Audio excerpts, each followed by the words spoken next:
USCHO Game of the Week is the first ever national internet broadcast for women's college hockey. It is also individually funded. That's why the Game of the Week needs your support to maintain and expand its coverage. For more information on how to contribute, please call 212-933-0652 or send an email to uschobroadcast@yahoo.com. That's 212-933-0652 or uschobroadcast@yahoo.com.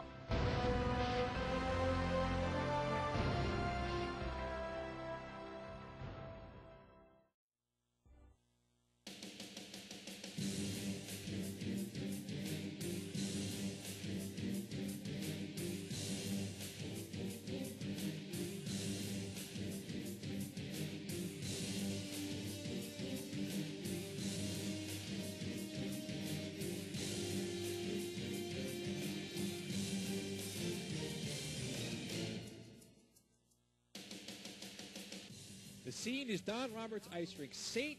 Peter, Minnesota. And it marks the beginning of Season 4 of the USCHO Game of the Week. So glad to be back. So glad that you could join us. And promises to be one of our best seasons ever. We certainly hope you enjoy every minute of it. We intend to bring you coverage really that you haven't seen before. We're going to cover Division I, Division III, postgraduate leagues, international events. We're going to have everything working this year. And we hope that you'll be along for the ride and enjoy what we're able to provide. We begin it in Division III country with a great matchup in D3 land. Two top 10 teams, two teams who played in an NCAA tournament contest 1 year ago. Speaking, of course, of number 3 Gustavus Adolphus and number 7 Wisconsin Stevens Point here in St. Peter, Minnesota. I'm Brian Schultz.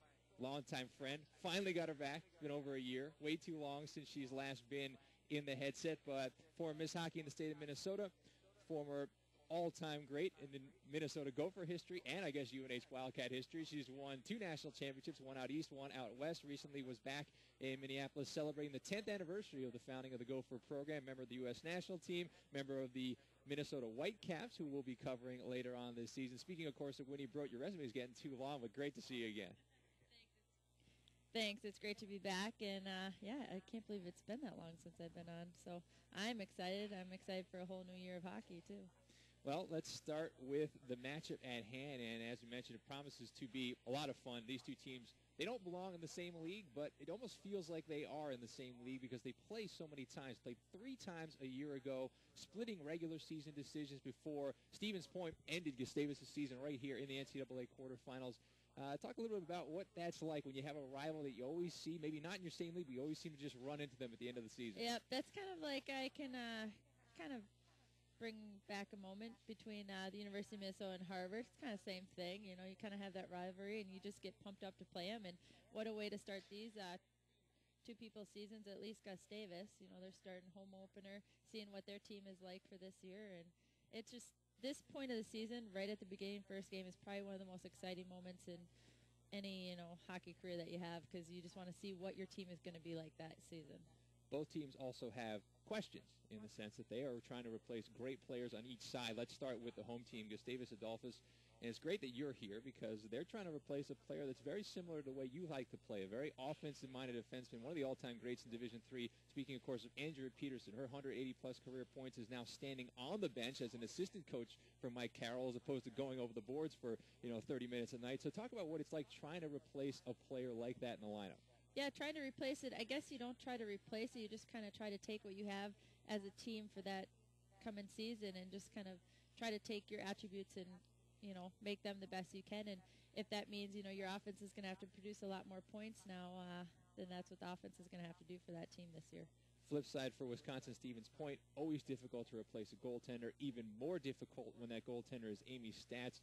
68 career wins, goals against average 1.5, really was the workhorse for this team for 4 seasons, and now the duties have been split. Last night, Ann Hulme in the season opener got the call for Ann Ninneman.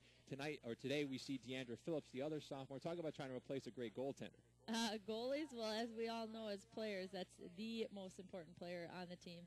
I don't care what team or what level, you need a goaltender in net, and for them, it's their opportunity to rise to the occasion and kind of take that spot and take that role over and be a great goalie and fill that spot for that team. Let's also talk about opening the season this way. You know, a lot of times you talk about other sports, college football, college basketball, top teams will tune up. They'll play teams that really shouldn't be on the same, building with them. These two teams, they like to go at it head-to-head season opener. They did it a year ago. It was a great 5-4 game. They do it again this year. What's it like when you jump right into things feet first? Yeah, I think sometimes when you jump into things feet first, it makes it more exciting because you don't know what's going to happen. Whereas I think it just elevates your game a lot more because your adrenaline's pumping so much going into that first game, and I think maybe that just makes for your season to be even better with a start like that. So these two teams who have played, as we mentioned, played 3 times last year. The season opener, 5-4 decision. That went Stevens Point's way. The rematch came about the midseason. One of Gustavus's better efforts. They led 4-0 after 2, really controlled the play in that one, limiting to Stevens Point to less than 10 shots on goal in those first 40 minutes and a 4-2 win. But then in the NCAA quarterfinals, and the reason they keep meeting in those quarterfinals is the regional nature of Division III. You don't get spread out the way you might in Division I and kind of fly cross country. The road to a national semifinal often goes through the team that's right next door to you, and in this case it was Stevens Point against Gustavus in the quarterfinals. Stevens Point, the 4-1 victory to end the career of Andrea Peterson. And you imagine players may not talk about it, but they don't forget something like that. Oh, yeah, absolutely not, and that's why we play hockey, because, Gustavus, they remember that game, and all those players that were on that team, they're trying to, instill that with the freshman class coming in, saying how important this game is and how important it is to come off and have a very good game today. So for Mike Carroll, who has 172 career wins at Gustavus, and Ann Ninneman, whose coaching career just got started last year and leading the Pointers to a national semifinals appearance. She's got 20 wins to her credit, looking to build on that today. Actually picked up one last night as Wisconsin Stevens Point does have a game under their belt. Advantage to them having played a full 60 minutes and gotten a 3-2 win at St. Olaf's last night? Yeah, there's a possibility just because they have played with each other once. But then you also, on the flip side, Gustavus, their adrenaline is flowing because they haven't played yet. So they're excited and to show what they have. So it can go either way.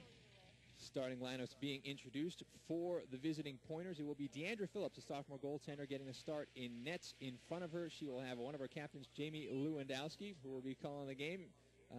Who will be heard from between periods 2 and 3. Also have Katie Lanke, Sarah Phillips, Jessica Edward, and Jess Suter in the starting lineup for Ann Ninneman's Pointers. On the flip side, Bree Scavo, who was the number 1 goaltender down the stretch for Mike Carroll. We'll talk about goaltending for this Gusties team as we move along. She'll get the start in her sophomore season. In front of her, still a good club, Stephanie Ubel, Molly Doyle, and Allie Harwood up front. Kirsten Peterson and co-captain Laura Vanelli on defense.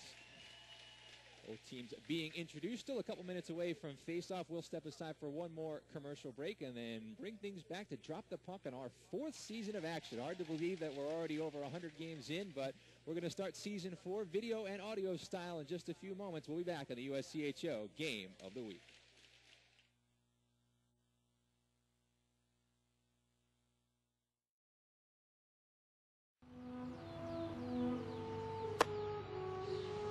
You got a gift, son. With that gift comes a lot of responsibility. That's why we're gonna pull you out of school. We're gonna get you a big-time agent. We're gonna hold out for the biggest pro sports contract possible. Okay, Pop. We're gonna make heaps of cash.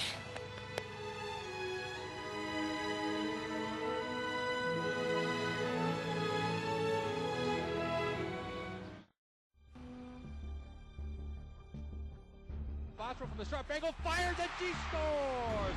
Jennifer Bothrow from along the goal line. Quick one-timer, scored! Jada Hefford, her second of the night. Exquisite finishing touch. Apps on a breakaway. Apps moving in. Wrist shot, she scored!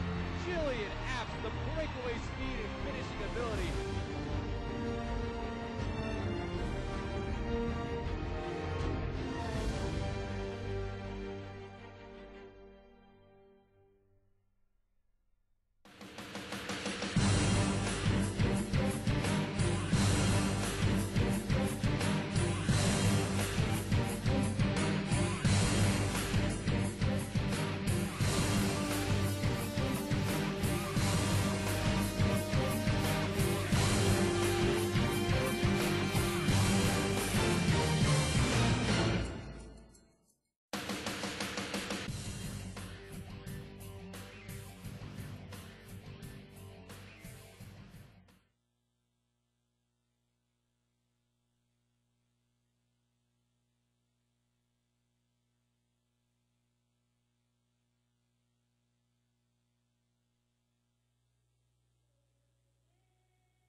Hockey time in St. Peter, Minnesota. Start of Season 4 of the USCHO Game of the Week. Brian Schultz, former Minnesota Miss Hockey and Gopher standout, Winnie Brodt on hand, and a couple of top 10 teams in Division III about set to kick it off one more time. As we mentioned, they're from the NCHA and the MEAC respectively, but it often feels like they're arch rivals right next door. As Gustavus Adolphus and Wisconsin Stevens Point played 3 times a year ago. The Pointers taking the decision in the NCAA tournament by a count of 4-1.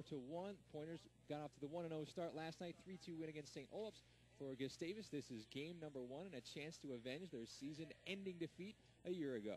Yeah, both teams are going to come out strong, and they're both going to be trying to prove some points who should be on top. Especially, it's fun and exciting that how great of a game to start out with a number 3 ranked team in the country and a ranked 7th team. The Gusties, of course, in that 3 position. They will be in the home whites this afternoon. Wisconsin Stevens Point in the road purple jerseys, and the home team skating right to left in this opening period of play. As we mentioned, even though Andrea Peterson and Amy Stats are not around, these 2 teams still have plenty of talent to go to war with. And this is Andrea's first game coaching, correct? First game where so that's going to be interesting for her. She's going to notice it's even harder to be a coach because you can't go out there and make that difference. Now, I'm sure there's going to be points today where she wants to jump down from that bench and climb over the wall, but won't be able to. Gusties in the offensive zone off the opening draw. Molly Doyle figures to be a key player from White Carroll all season. He didn't have her some of last season.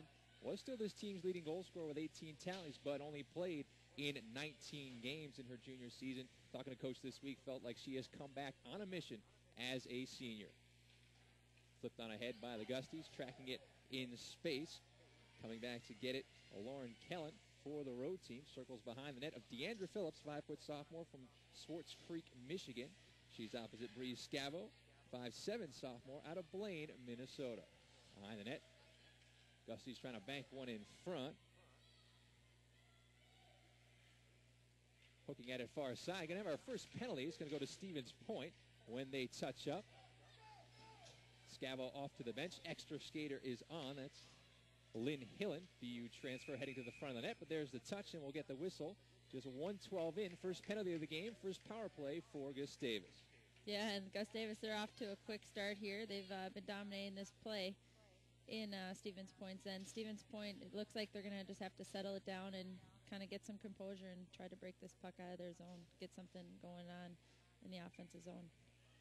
Faced off will be to the left of Phillips. Stephanie Ubel takes it, unable to hold along the far side. Margaret Dorr, and perhaps obscured a bit by the offensive exploits of Andrea Peterson. Margaret Dorr, a very accomplished 2A defenseman in her own right, better than 30 points a year ago, and also a co-captain along with Laura Vanelli, who, in addition to being a captain, is literally the vocal leader of this team, singing the national anthem before every game. Long-distance drive, sticked aside by Phillips, cleared quickly up the wall and out, and back to get it, Kirsten Peterson at center.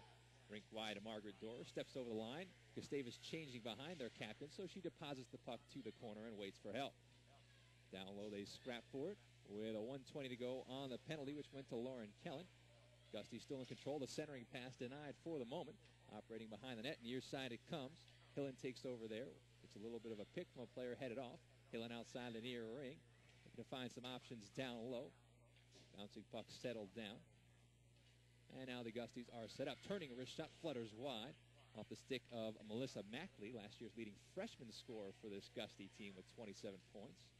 Still, the home team menacing. Up top for the drive. Went through traffic. Did not get through. Poked free on the left wing side. And a good short-handed play there by Nicole Grossman, last year's leading scorer for the Pointers, to get it out of the zone for the moment. Yeah, and they're going to need a big game from her today, it looks like, Grossman, to get some offense going for the Stevens Point team. Far side, wrist shot through traffic, kicked off a couple of skates and went to the far side corner. Ubel steps onto it there for the Gusties. Swung near side to Alyssa Saunders. Now to Doyle, trying to drop it back. Finds Saunders with the final 20 seconds of the power play coming up. Swung up top. Kirsten Peterson, all kinds of room. Big drive. Flops on through, but did not reach the target. Scooped up down low. Kicked back out. Peterson one more time. Another wrist shot. And again off the skates, this time of Grossman. Done a nice job on the PK here and taking over down low. Allie Harwood trying to center. Still handling on the forehand. Back to 5 aside. Centering pass. One touch toward Phillips, and that squirts wide. Doyle steps onto it in the corner, trying to assert a cycle now at even strength with 3:21 gone in a scoreless first period. Gustavus, though, with the attack zone time.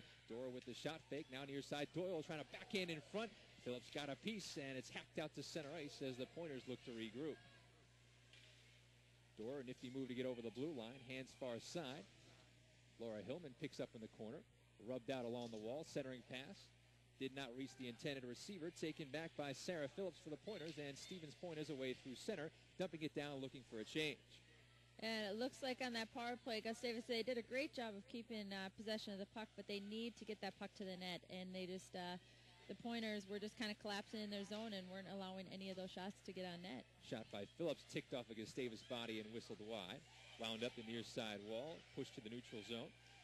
Taken there by Rachel Graves for the road team. Still scoreless, just under 5 gone by in the first period. Brian Schultz, Winnie Brote, USCHO Game of the Week from Don Roberts Ice Rink in St. Peter, Minnesota.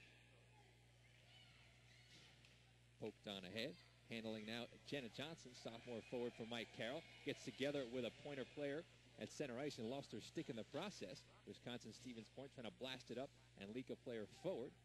Tipped down, though, to the Gustavus end. Poked off the wall, held for the moment. And now put deep to the corner on the far side. Kelsey Johnson, along with Kirsten Peterson, two defensemen that Mike Carroll and Laura Vanelli both expect to make an instant impact on that blue line in the absence of Andrea Peterson this season. Good tussle along the far side wall. Finally dug free by the home team. Swung near side to Claire Ospel. Ospel lightly off the wall. Missed the intended receiver. Held in for the moment by Jamie Lewandowski. Yeah, and that was by far the best pressure that Stevens Point has put on this whole game. And now with their top line out here, this is where they're going to have to look to capitalize. Stevens Point, though, a very balanced team. Mentioned Nicole Grossman was their leading scorer a year ago, 17 goals, 29 points, but 13 players on the roster last year between 10 and 29 points. As here's Grossman attacking on left wing, trying to use her speed, now protecting to the corner. The centering feed into the circle, trying to push a forehand in front, never reached the goal. It's lost in the slot, finally collected by the Gustavus defense and cleared up the left wing side. It's Melissa Mackley legging it forward. Down deep, Mari Gunderson, the first touch. Canceled out against the back glass. Chipped up the wall to the point to Jenny Push. Right back now for Jessica Doig. Doig far side. Her centering pass knocked away. Scooped up by Dana Carruthers. And Carruthers will hack it all the way down. This should go the distance for an icing. 6 minutes off the clock in the first period. Still scoreless. Yeah, now this game is, with the Pointers starting to pick it up now, it's starting to go back and forth. But at the beginning of that period, that was all Gustavus hockey. And they were moving the puck well, and they were just anticipating right away. Face-off will be to Phillips left.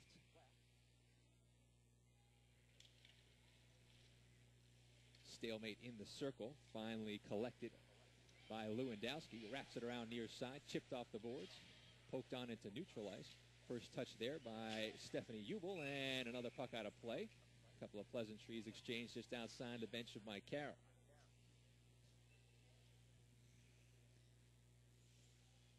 We'll reset from the neutral zone. As we mentioned, just the way things worked out on our schedule this year, a little bit of a Division III flavor at the start. Not only do we have this game on November 3rd, but 2 weeks from today we'll be in Middlebury for a great season-opening tournament for some of the Eastern teams. Plattsburgh, Middlebury, Elmira, and Williams all taking part. We'll do all 4 games of that tournament, and you'll be able to watch all 4 as well from Kenyon Arena in Middlebury, Vermont. Far side, right wing. Claire Ospel dropping it off. Wrist shot by Ubel. Stick save by Deandra Phillips as she swats to the near side. Down low, Alyssa Saunders trying to navigate against Rachel Graves. Graves wraps it back to Lewandowski. Lewandowski trying to headman on right wing, and it's poked out to center ice. Chance maybe if Jessica Edward can catch up. Out to play it is Scavo with Edward right there, and she gets the poke check in the nick of time.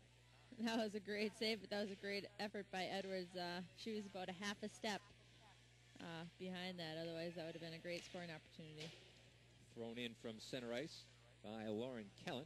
Puck wanders to the far side. First touches to the Pointers, but now taken back by Lynn Hillen. Clearing pass, intercepted, wrist shot, tipped toward goal, they score! On the doorstep, Dana Carruthers finessing one pass, and it's Stevens Point out quickly, 1-0. And that was just a great play of just getting that puck to the net. And when you get the puck to the net, great things happen. And Gustavus, who was dominating the beginning of this period, they just we're making it too pretty, and Stevens Point's just getting it on net and kind of just being there for the rebound, just putting it in. So a bad clear leads to a quick opportunity. And as you mentioned, good decision off the turnover. Just fire it quickly. They had numbers down low as Gustavus was trying to set up their breakout, and Carruthers was uncontested standing in front of Bree Scavo, and the puck flooded on through on the deflection. So Stevens Point, a 1-0 lead. Now a puck loose in front at the other end. Down is Phillips. Body's going down in the circle. No shot taken. Finally gathered by Jenna Johnson for the Gusties. So Gustavus with the early attack zone advantage, but it's Stevens Point who draws first blood on the scoreboard. And with 8 minutes gone in the first period, the number 7 ranked team has a 1-0 lead. Tie up here along the Gustavus bench, finally fished free. Handling Melissa Kravich and sent up the right wing side and down. Gusties going for the change. Mackley in on the forecheck near side. Puck pops in the air. Drops to the stick of Sarah Phillips. And the net comes crashing off its moorings. I think we got a penalty, as it was Mackley that went hard into the side of the net, and the call is made. So Gustavus down 1-0. We'll get power play number 2. Yeah, and this is where Gustavus, second time around on this power play, like I was stating earlier, they're going to have to get that puck on net. It doesn't matter if it's pretty, if it's ugly, if it's hard, just get anything on that net. And as you mentioned, Stevens Point, the PK the first time, really sloughing off the points, letting them shoot from distance, but clogging up that slot and crease area. Yeah, because Stevens Point's they're not pressuring at all. Off the on draw, that PK. Puck comes back to center. Pressure being applied here, though, shorthanded on the left wing side. Jess Suter trying to create something 4-on-5. And that is one thing. Last year, you look at Stevens Point special teams, percentages were a little lower than you'd like to see out of a top team. Power play 17%, penalty kill 82%. But they did have 10 shorthanded goals on the season. Nicole Grossman with 5. So this is a team that does like to attack a little bit 4-on-5 when given the opportunity. Far side, Rister from long range, kick save Phillips, rebound is loose, and a good clearance from in sight as Gustavus will come back to pick up, courtesy of Kelsey Johnson. Ladling forward, too far from Mackley. Back to get it, Rachel Graves. Graves, though, could not clear the zone. Far side now, it's Doyle. Doyle with a backhand pass to Mackley. Right back to Doyle. Nice little play. Doyle in front. The player was there back door, but the stick was lifted in time. Now Doyle walking in front, trying to jam at home, and she's denied by Phillips. That's 2 great plays by Doyle there on just getting that puck to the net and trying to put anything away. Doyle now creating in front again, but this time the pass intercepted and blooped out to center with 50 seconds to go on the penalty to Sarah Phillips. Saw a bit of what Molly Doyle can do, kind of a high-energy, high-impact scorer for this team with 18 goals a year ago. Absolutely. She's that player on the ice that you have to be careful of wherever she is because she is so dynamic, and she'll create a lot of opportunities for her team and for herself. And even though she had the 18 goals mentioned, only played in 19 games and suffered a knee injury. So for a player of her style, you wonder if she was ever quite 100% a year ago. Still power play time here. Rister from long range. Save is made. Rebound is loose. And Phillips, reaching back in the nick of time, is able to cover it in the crease. And I like the way Gustavus is playing right now. They're playing a lot of pressure and putting a lot of pressure on the net right now. Still have half a minute to go on the penalty to Phillips. They have 8 shots in the first 10 minutes. Nothing to show for their efforts. Stevens Point is 1 for 1 shooting thus far. They have the 1-0 lead. Kelsey Johnson near point, skipping a pass up top now. Dora fakes it down low, trying to fork it into the slot. Doyle was down there, couldn't get the forehand on it. Johnson blows a tire along the near wall. Midway point of the first period. Dug free by Trish Piscula. Now behind the net it goes Lewandowski, slamming on the brakes. Gustavus applying pressure, trying to keep the zone for a final charge. 5 seconds to go on the power play. Puck flutters wide of the net. Doyle goes down behind the cage. Climbs to her feet, and Doyle's limping a little bit as she heads off. We are back to 5-a-side. Yeah, with Doyle limping, the Gusties do not want to lose her this early. That's for sure. Up the right wing side, Phillips out of the box, clears it all the way down. Scavo stops it behind the cage for Laura Vanelli. Vanelli right wing side on the clearance. That's denied along the blue line by assistant captain Katie Lanke. Another hold now for a wrist shot from long range right into Scavo, who dropped it but then covered it on the doorstep. Yeah, right now in the defensive zone, Gustavus is going to have to kind of slow it down, break it out, reverse that puck, and just don't force that puck up the sideboards, because as everyone knows as a wing, is that is the toughest pass to get off, is right off that sidewall. So they're going to just have to take their time, get their composure, and start breaking that puck out. Puck pops out of play, and of course that's really the department among many where missing Andrea Peterson, missing a player like yourself can make a difference. It always seems a player like that, you get the puck, space just kind of creates itself for you. Yep, and the forwards will notice that probably number one, because when you have a great defender like that back there, it makes your life a lot easier as a forward. Off the draw, Stevens Point holds his own near side, 2-on-2 scrap along the wall. Lanky got a handle to it on the backhand to put it deep, and she'll head off on a quick change. Behind the net, here comes Ospal to play it. Near side it goes to Lisa Sablack. Gustavus still pinned in the zone for the moment here with 8:40 to go in the first. Stevens Point enjoying the 1-0 lead. Carruthers unofficially the deflection in front. Now the Gusties with the clear. 1-on-3 long distance wrist shot sticked aside by Phillips. Lively carom to Lewandowski, who headmans through center, but it went through everyone and down. And this should go the distance for an icing call with 8:24 to go in the first. And I never saw Gustavus play last year, but like we were saying with that Andrea Peterson, I'm sure it's a lot different for the centers too now, because now they're going to have to start breaking out the puck a little bit more, which makes you more tired in the defensive zone. So that's something that those players that were around last year are going to have to get used to throughout this whole season. We hear both Coach Carroll and Laura Vanelli talk a little bit about life after Andrea Peterson. And there is life after Andrea Peterson. This is still a very good team, and the defense was not built around one player. Vanelli certainly. Margaret Dorer, who had, as you mentioned, 30-plus points a year ago in all-conference selection. Two good freshmen in Kirsten Peterson and Kelsey Johnson as well. So this is still a fairly deep blue line group. It just looks a little bit different without 23. Far side, Gustavus trying to press the issue offensively. Lewandowski pokes it along the wall.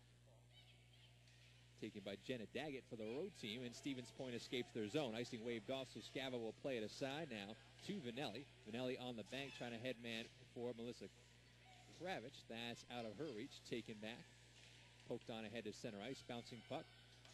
Jessica Edward trying to step onto it. She has some room on the forehand. Trying to split two. Lost though on the poke check to the shore-handed Margaret Dorr.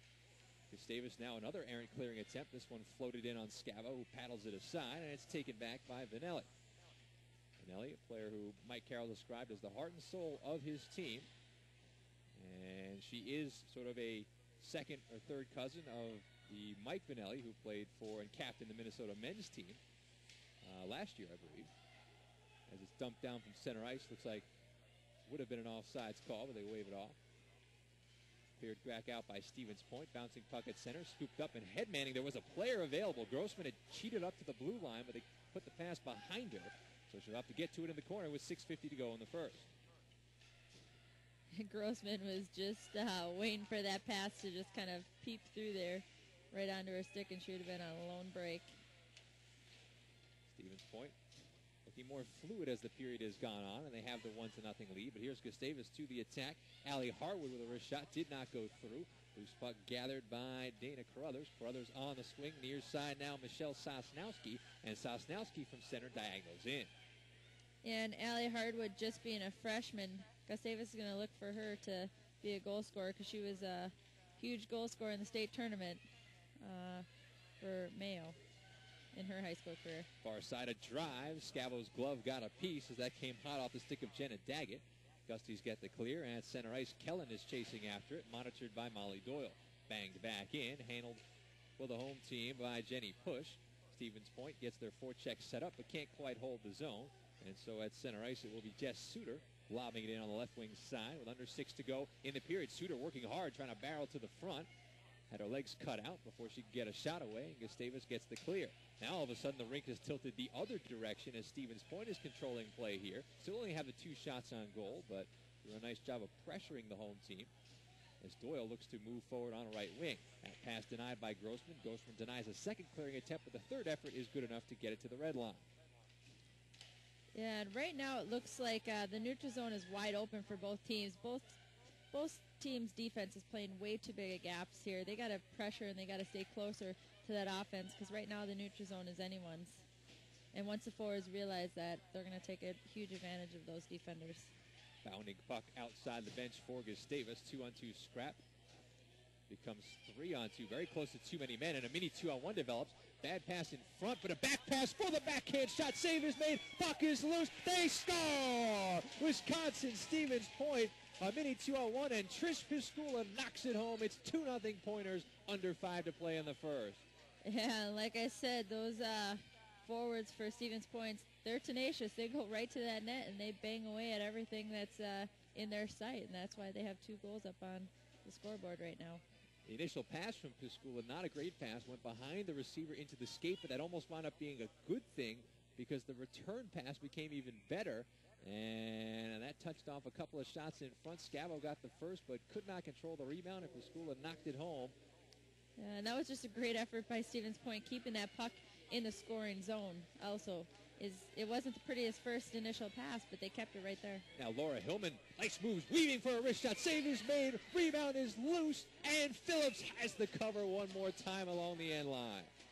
And Phillips right now playing just nice and steady for her team, just stopping, that initial shot and covering it and not letting any rebounds come out.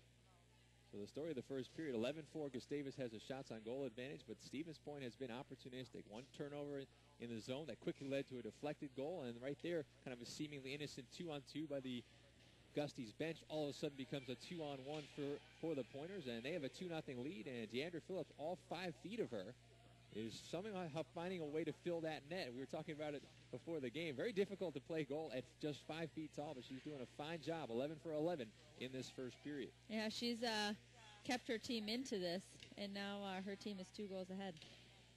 And, of course, she remains in an open competition, according to Ann Ninneman, with Ann Hume, who got the start in the season opener. But obviously this would be a statement performance thus far by Deandra Phillips as they both try to fill the skates of the graduated Amy Stats. Yeah, if you're going to have a great game, this is a great game to have it, especially for the goaltenders. So the face-off in the neutral zone, 4 minutes to play in the first period. In the first intermission, you'll hear from both head coaches, Ann Ninneman, who was an All-American at Stevens Point before becoming an assistant for 1 year, took over as the interim head coach last year when Brian Adolphus went to St. Cloud, and led the Pointers to the national semifinals. So, of course, got the interim tag removed in a hurry, and is now the full-time head coach, opposite Mike Carroll, who's getting close to a decade behind the bench for the Gusties. At center ice, Kirsten Peterson trying to lob in, hit Doyle in the pants, stayed on side though. Doyle trying to backhand it to the front, paddled away again by the Pointers defense, and player is down, the net is off, no penalty, so we'll just get a stoppage with 3.5 to go in the first.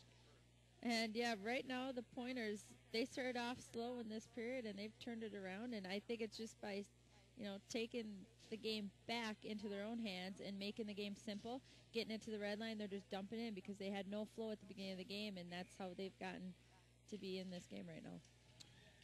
Off the draw, dumped in by Jenny Push, went through the stick of Rachel Graves. Graves back to retrieve, goal line extended far side, wound around on the backhand. Pressure applied by the Gusties. Puck pops in the air, glove down by Graves in the far circle. On around now to Phillips. Phillips lets it go on through. It's poked up to the neutral zone and handled there by Trish Piscula, who authored the second goal for Wisconsin Stevens Point. Now it's center ice. Sarah Phillips tracking it on the left wing side, gains the Gustavus line, bats it in on Scavo, who turns it aside.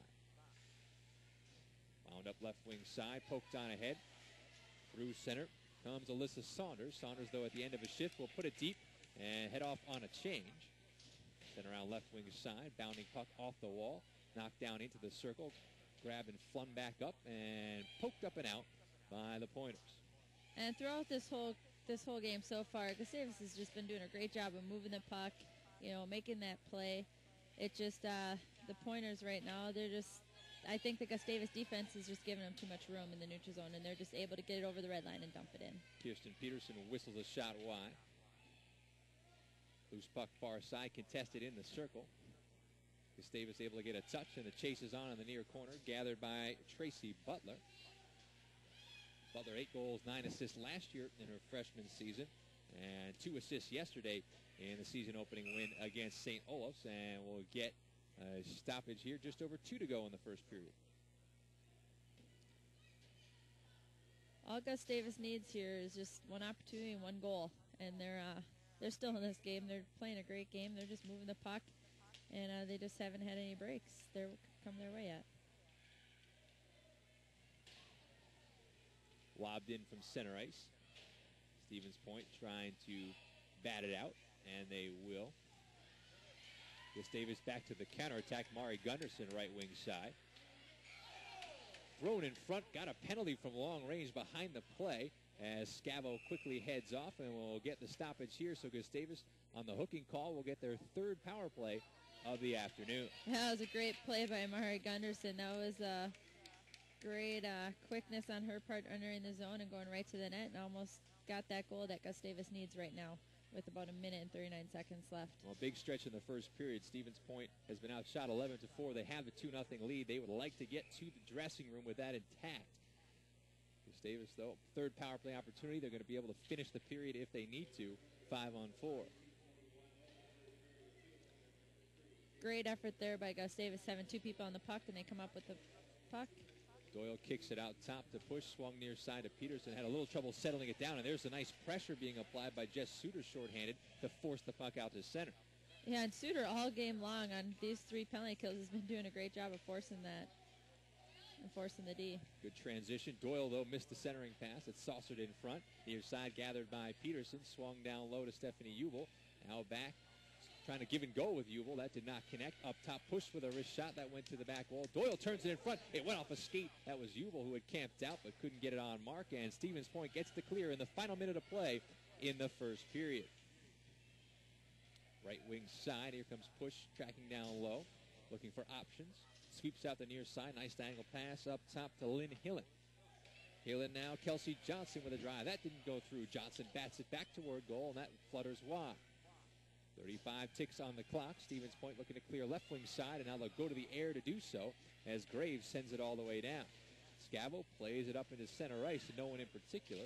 Hacked back in by Grossman. Bad break for the Pointers. It went into the penalty box instead. So we'll get a face-off on Stevens Point's side of the red line with 24 seconds to play in the first. And this is a big face-off here for Stevens Point. They want to just get this puck and get it as deep as they can into the Gustavus zone with 24 seconds.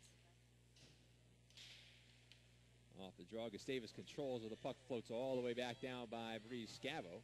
She'll watch it in the left wing corner as Kirsten Peterson collects. Pauses behind the cage, only 12 seconds to work with. Right wing side, now Stevens Point a little more aggressive there on the forecheck, and they force the puck out of play on a tip. So we'll get the draw out of the zone with 9.5 on the clock. Yeah, and that's exactly what Stevens Point wanted to do. They just wanted to keep that puck out of their zone, and they're doing a great job of it so far.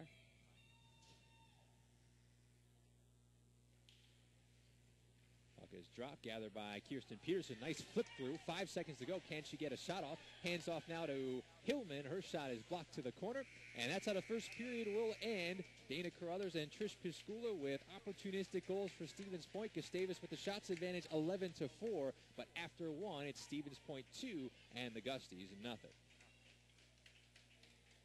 Yeah, and Gustavus coming out of this period, 11 shots to 4 for the Pointers. With 3 power plays, it's hard to believe that this score is 2-0 right now in favor of the Pointers. But Gustavus, they just have to regroup in there, keep their heads up, and come out for the second period. Let's turn it over to both head coaches. First up, Ann Ninneman of Wisconsin Stevens Point, and then Mike Carroll of Gustavus.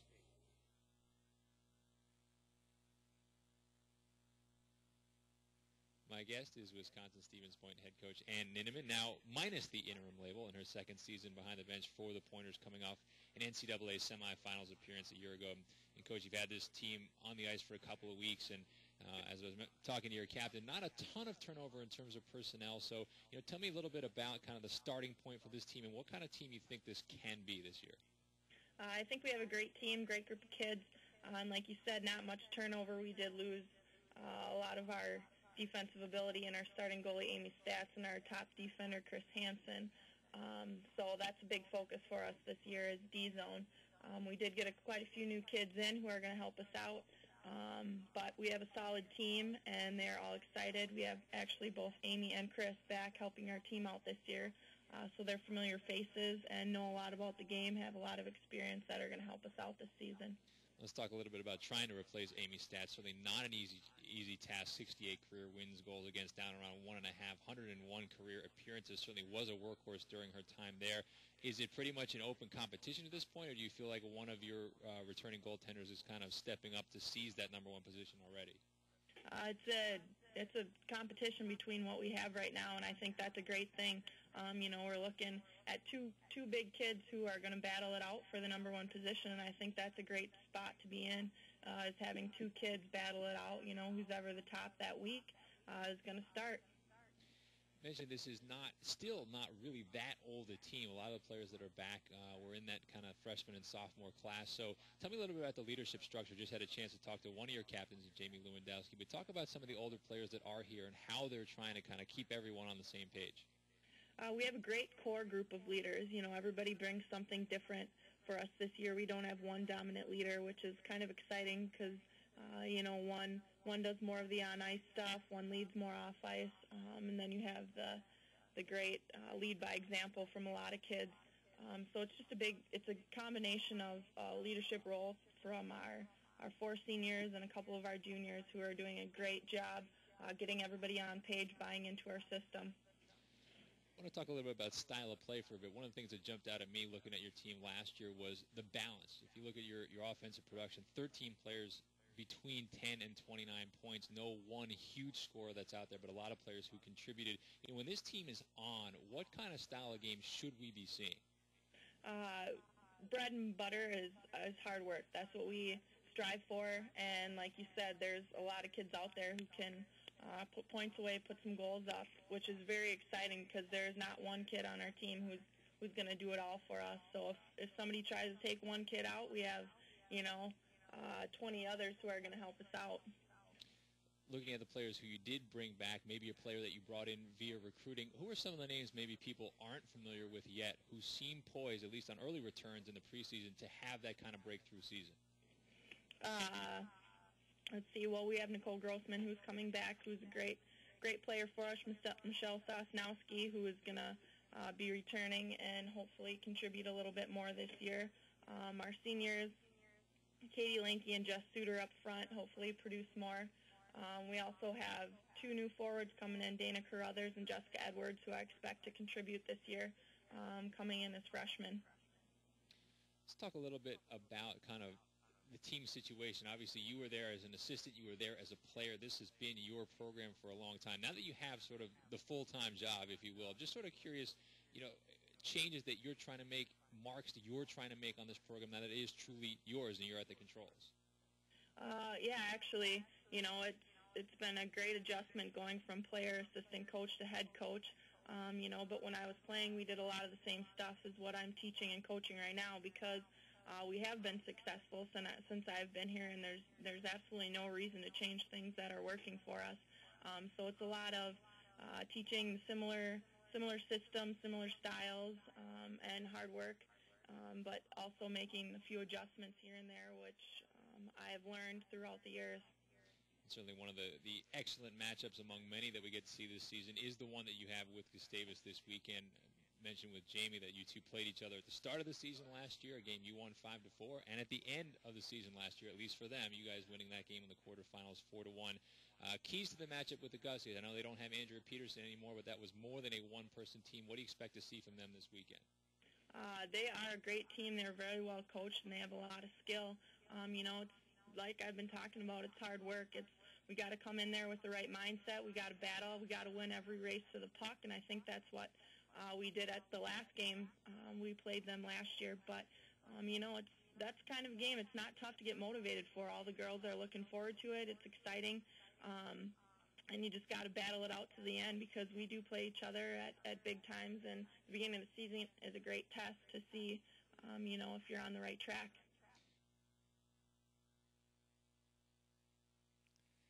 My guest is Gustavus head coach Mike Carroll. Gusty's opening this weekend against Wisconsin Stevens Point.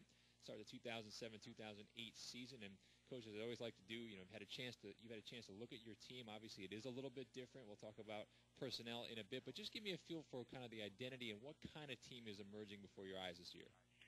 Well, a lot of those questions are yet to be answered because we haven't played a game, but just based on our couple weeks of practice, I'm really excited. We've had some success, but it's a different team, and so far the girls are all really, really working hard, and I'm really excited for a number of reasons, but mainly our group of sophomores that were freshmen last year have all come back and really shown some improvement, and so that'll help us maybe overcome any sort of players that we might have lost that graduated. Let's talk about the one I think that everyone is going to point to. That, of course, is Andrea Peterson. Now, she's not totally lost. She's actually standing next to you, I guess, these days, as opposed to going over the boards. But this was certainly not a team that was just built around one player. At the same time, obviously, when you have a player like that, she certainly casts a large shadow. How have you tried to go about adjusting sort of the style or the things you like to do now that you don't have number 23 at your disposal? Well, you're right. She is here, and she's doing a fabulous job of coaching, and she's got a lot to offer, and our players really look up to her, and she's had a great career, and now she's going to have a great career in coaching if that's the way she chooses to keep going. She's done some incredible things, but, the one thing when someone moves on, especially someone that had such a huge impact on our program, it's time for others to step up, and whether you talk about it or if it's in the back of your mind subconsciously or whatever, maybe in the past it was harder for some kids maybe to step up, only in the sense that she was always there to, maybe score that big goal or help us get over the hump in a tough game. And now it's time for others, and we've had some kids emerge. And like I said, we've got games to play, and we'll see how that pans out. But it is a whole new, whole new area that we'll just have to see how things go. We have some experience on that defensive core and in the position of captain, in the sense that Laura Vanelli and Margaret Dorr are both wearing the A last year. They're still captains again this year. Tell me a little bit about those two, how they sort of play off each other in being kind of appointed leaders for this team. Well, Laura is the heart and soul of our team. She is a player that's done anything that we've asked. She's played some forward. She's played some D. She's one of the best penalty killers around. She just goes about her work. She's a great role model for our team off the ice. She sings the national anthem at all our home games. She's just a great person, and one that if there is one voice in the locker room, it's hers. Margaret had just an awesome year last year, and she's very good offensive-minded defenseman and is one of the keys to our power play. And we hope that she will continue just to feed off of what she did last year and bring us that. So we do have some experience back there. Two of our top freshman players are also defensemen, and they've done extremely well. So we're really hoping and confident that our defense is going to be that much more strong this year. Now, they obviously played in front of a couple of netminders last year, 3 different goaltenders appearing in more than 10 games. They're fairly young at that position still. Tell me a little bit about how you see that position playing out this season.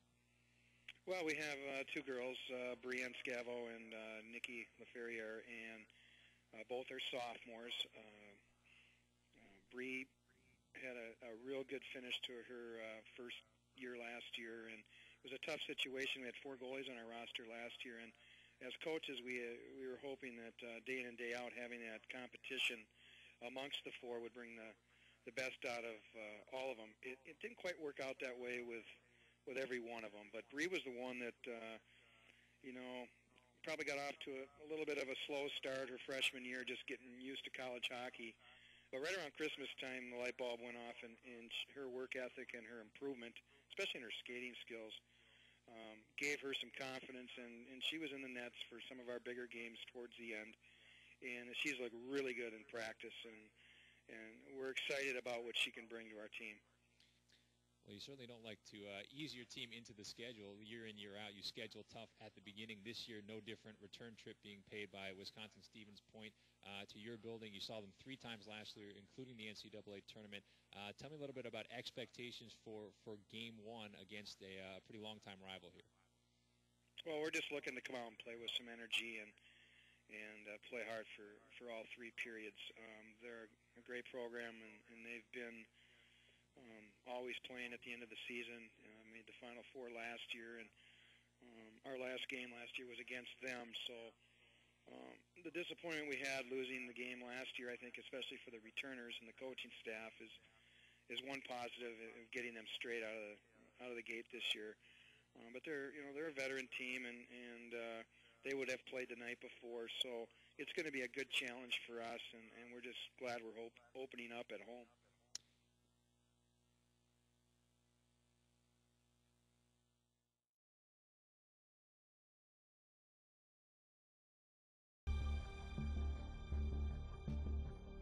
Bottrell from the sharp angle, fires and she scores!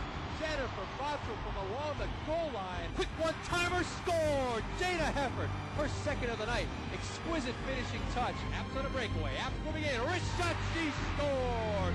Jillian Apps, the breakaway speed and finishing ability.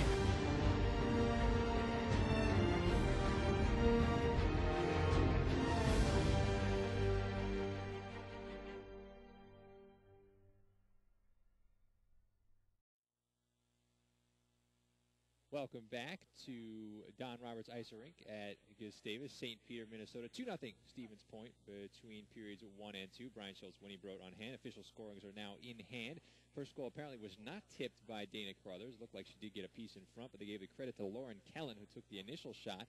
7:21 gone in the first. Kellen from Nicole Grossman and Michelle Sosnowski off a Gustavus turnover on a breakout. The second goal did go to Trish Piscula, following up Jenna Daggett's offering on a mini 2-on-1. Jessica Edwards also picking up an assist at the 10:14 mark. Official shots on goal, Gustavus 10, Stevens Point 5.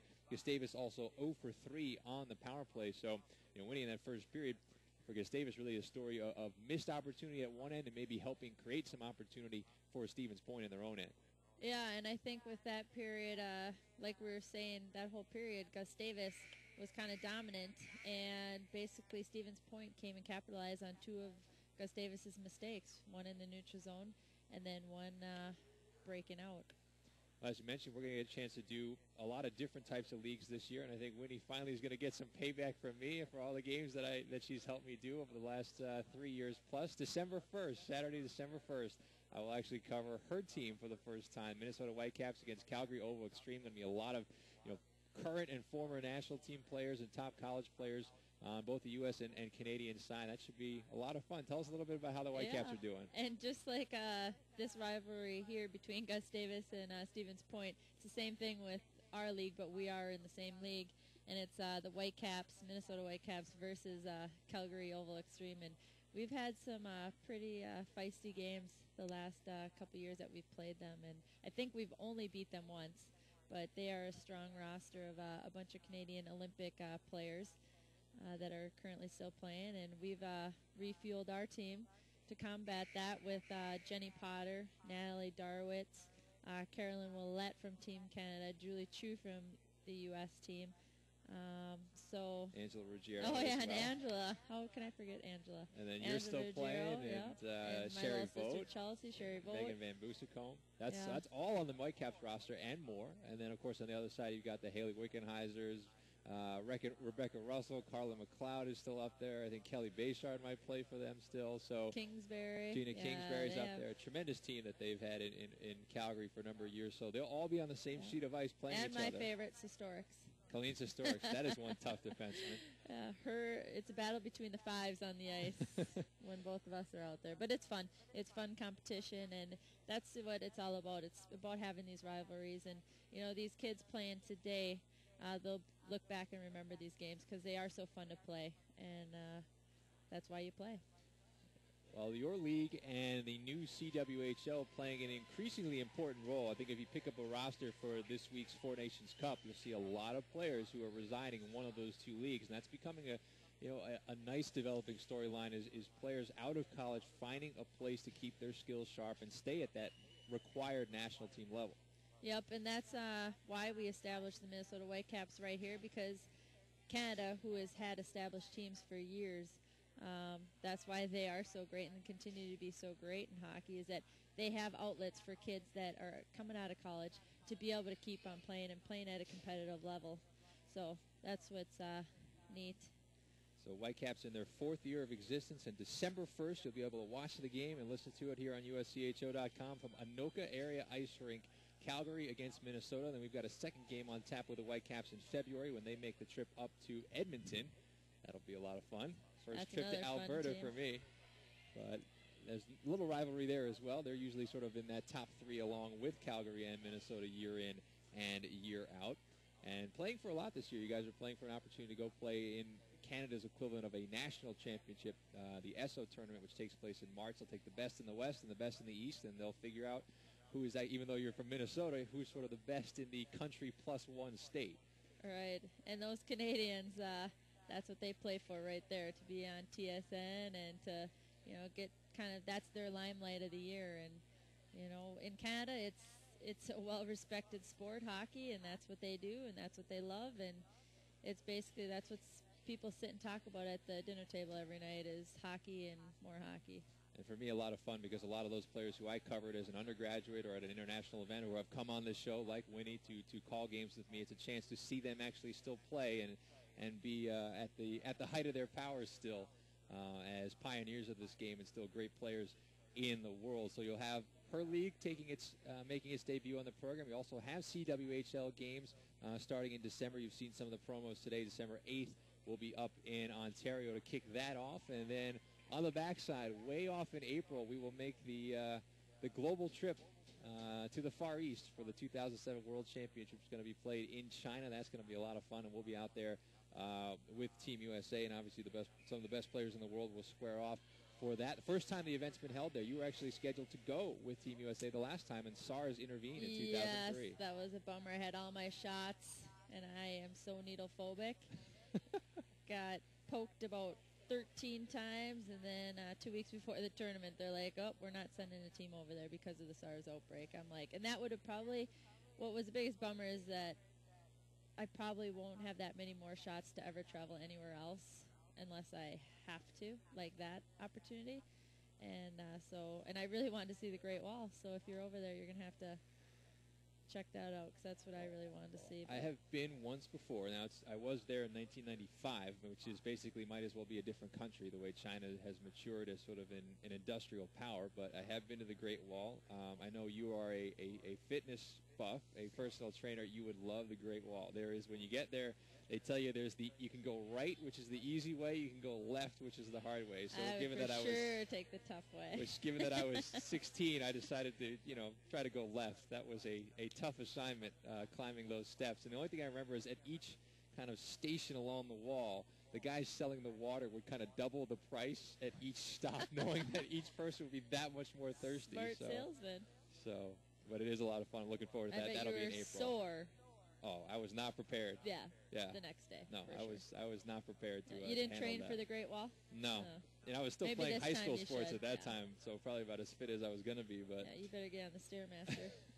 A little bit of a delay here. Looks like there's a problem down by Deandra Phillips' crease. Some standing water around the net of Stevens Point as the Pointers have the 2-0 lead. Lauren Kellen and Trish Piscula with the goals. Still a little bit of power play time as Jamie Lewandowski will be in the box for the first 20 seconds of this second period.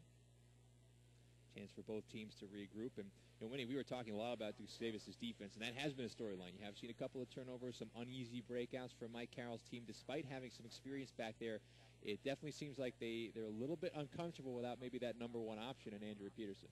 Yeah, and I think for this period, they're just going to have to work on making that breakout, making that simple play, maybe hitting the center a little bit more. And after they make that initial breakout, they're going to have to speed up and get into that neutral zone instead of sagging back. Because right now, they're sagging back, they're not up in the play, and they're allowing Stevens Point's aggressive forwards to just kind of knock it back into their zone and make them break it out again. So Stevens Point with the 2-0 lead, and last year in the NCAA quarterfinal, Stevens Point got out of the gate quickly in that game as well, taking a 3-0 lead en route to a 4-1 victory. And I mentioned these two teams have met many times in postseason play. Again, the way Division III is set up, they don't seed the teams necessarily like Division I, where you just go 1 through 8 and then try to avoid intra-conference matchups. There's a regional flavor to things, so oftentimes the same teams will continually battle if they're the top two teams in a given region. They'll continually go head-to-head just for the right to move on into the national semifinals. And there's an increasing number of good teams out here as well. I mean, we're seeing Stevens Point today, but actually Stevens Point last year lost 5 games in conference play. You also have Wisconsin Superior, which was led by Aaron Kegley last year. That was a tremendous team. And also Wisconsin River Falls as well is going to have something to say about things. You also have Carissa Zabin coaching at Lake Forest now. Lake Forest has really made some progress as a program in the last couple of seasons in the Chicago area. So that's fun. The NCHA is getting increasingly competitive. Of course, Gustavus has a long-time rivalry with St. Thomas here in the MEAC, and your good buddy Rhonda Curtin was a coach at St. Thomas for a couple of years. So those two teams will be battling again. St. Olaf's obviously was in the mix as well last year. So yeah, and St. Olaf gave them Stevens Point a good game yesterday, 3-2. So some good action being played across the Division III landscape. We are set to go here for period number 2. Gustavus wins the draw back to their own end. Final 15 seconds on the power play here as the second period gets underway. And Stevens Point with the 2-0 lead, and hopefully, as you can see on your screen, we've got the little score overlay. Working on the clock. We now do have the technology to do the running clock, but haven't figured out the best way to sort of integrate that into the screen yet. So hopefully later on this season you might see that. And we're back to 5-a-side as Lewandowski chips it back into the zone and heads right for the bench. Margaret Dorer picks up behind her own net. Mentioned Dorer, senior co-captain, tallest player on the team at 5'9", 37 points 2 years ago, 32 points last year. So she is now the primary two-way option for this team at the blue line. Kelsey Johnson speeding off the bench to play at far side. Johnson, one of those two freshmen that Coach Carroll expects big things from. And she does seem highly mobile at that blue line position. Gets together with Lewandowski down low in the Stevens Point end. Good forecheck here applied for a drive, and DeAndre Phillips, as she's been all afternoon. Only 5 feet tall, but 12 for 12 on save opportunities. Too many men on the ice, I believe, as a Gustavus player may have left too early. That was very close. And that will be the call, as it looks like Allie Harwood's going to go over and serve the penalty. Yeah, this is the first power play that we're going to see from Stevens Point, so we'll see how they're going to operate and what they're going to run here. I mentioned last year, 17% on the power play. You'd like to see that number come up a little bit more, especially for a team that doesn't have any one gigantic scorer. And they are trying to replace also their number one defenseman from a year ago. I mentioned Chris, you heard Ann Ninneman talk about Chris Hansen. She's also an assistant coach now with Stevens Point. But most of their leading offensive producers are back, including Nicole Grossman. On the left wing side, is pushed into this Gustavus end, handled cleanly and fired back down by Laura Vanelli. Bouncing puck to Phillips along the end line. Wanders away to play it now for Lewandowski. Lewandowski out of Rolling Meadows, Illinois. You'll hear from her in the second intermission. Moves up into center ice, met there by Vanelli. Aggressive forecheck by Gustavus. A hard bump administered by Sarah Phillips. And here's a mini breakaway. Moving into the backhand. And it's pushed just wide as the net comes off its mooring. Scavo did enough. As speeding in on her was Michelle Sosnowski, not able to control it and make the move that she quite wanted to. And right there, Stevens Point just being at the right place at the right time. They're just kind of getting the breaks, too. They're working hard, and when you're working hard, you know, breaks come your way. So Stevens Point handed an opportunity to move in front 3-0. They'll look for the conventional power play goal now with 1:08 to go on their man advantage. Rachel Graves holding near side. Graves. And an errant pass gets over a stick, now fluttering into the high slot. Gathering and firing is Melissa Kravich to get it all the way down. And Gustavus on the penalty kill is doing a great job of picking their head up and finding the holes to get it down deep into the pointer zone. Behind that, now taken by Grossman. Grossman lost an edge between the circles of her own zone. The puck moves forward, icing waved off, so Vanelli's going to have to get inside position against Jessica Edwards. Edwards, 5'5" freshman out of Michigan, who Ann Ninneman said she has high expectations for in year one. Gustavus, though, moving forward shorthanded. Stephanie Ubel. Ubel, among a quartet of pointers, puts the puck deep with 15 seconds to go on the bench minor for too many men. 3 gone in the second. Still Stevens Point 2 and Gustavus nothing. Here comes Grossman with a full head of steam through center on the left wing side. Got the puck deep. Now heads for the change. Centered in front. Rolls on the doorstep. They score! A bouncing puck off the side of the net, and it might have been Jessica Edwards who jammed it home. At the tail end of the power play, it's 3-0. Yeah, with 2 seconds on that. That whole play started with Grossman's second effort. She was tired. She was at the end of her shift. She brings it into that zone, gets it deep enough so that her pointers could keep it, and then they bring it to the net, and it's a goal. So the puck actually kind of climbed up the side of the cage and then trickled in front. Scavo didn't get a clear handle on it in time, and Edwards was right there. Just mentioned her, the 5'5 freshman. Jessica Edwards pounds home a power play goal, and Stevens Point, a 3-0 lead here on the road in the second period, looking to make it a very profitable trip into the state of Minnesota to open their season. And Edwards, she's going to do a lot for this Pointers team. She is a fluent skater. She just makes a lot of things happen out there. That is sort of something that we were talking about in the car on the way down, which is the art of recruiting a top Division III roster. It's not as easy maybe as it is in Division I, where you can hand out a scholarship and go after the best blue chippers. A lot of times those impact players, you got to find that player who might be able to play D1, but is going to be sold on the notion of maybe being a standout or going to a smaller school here in D3.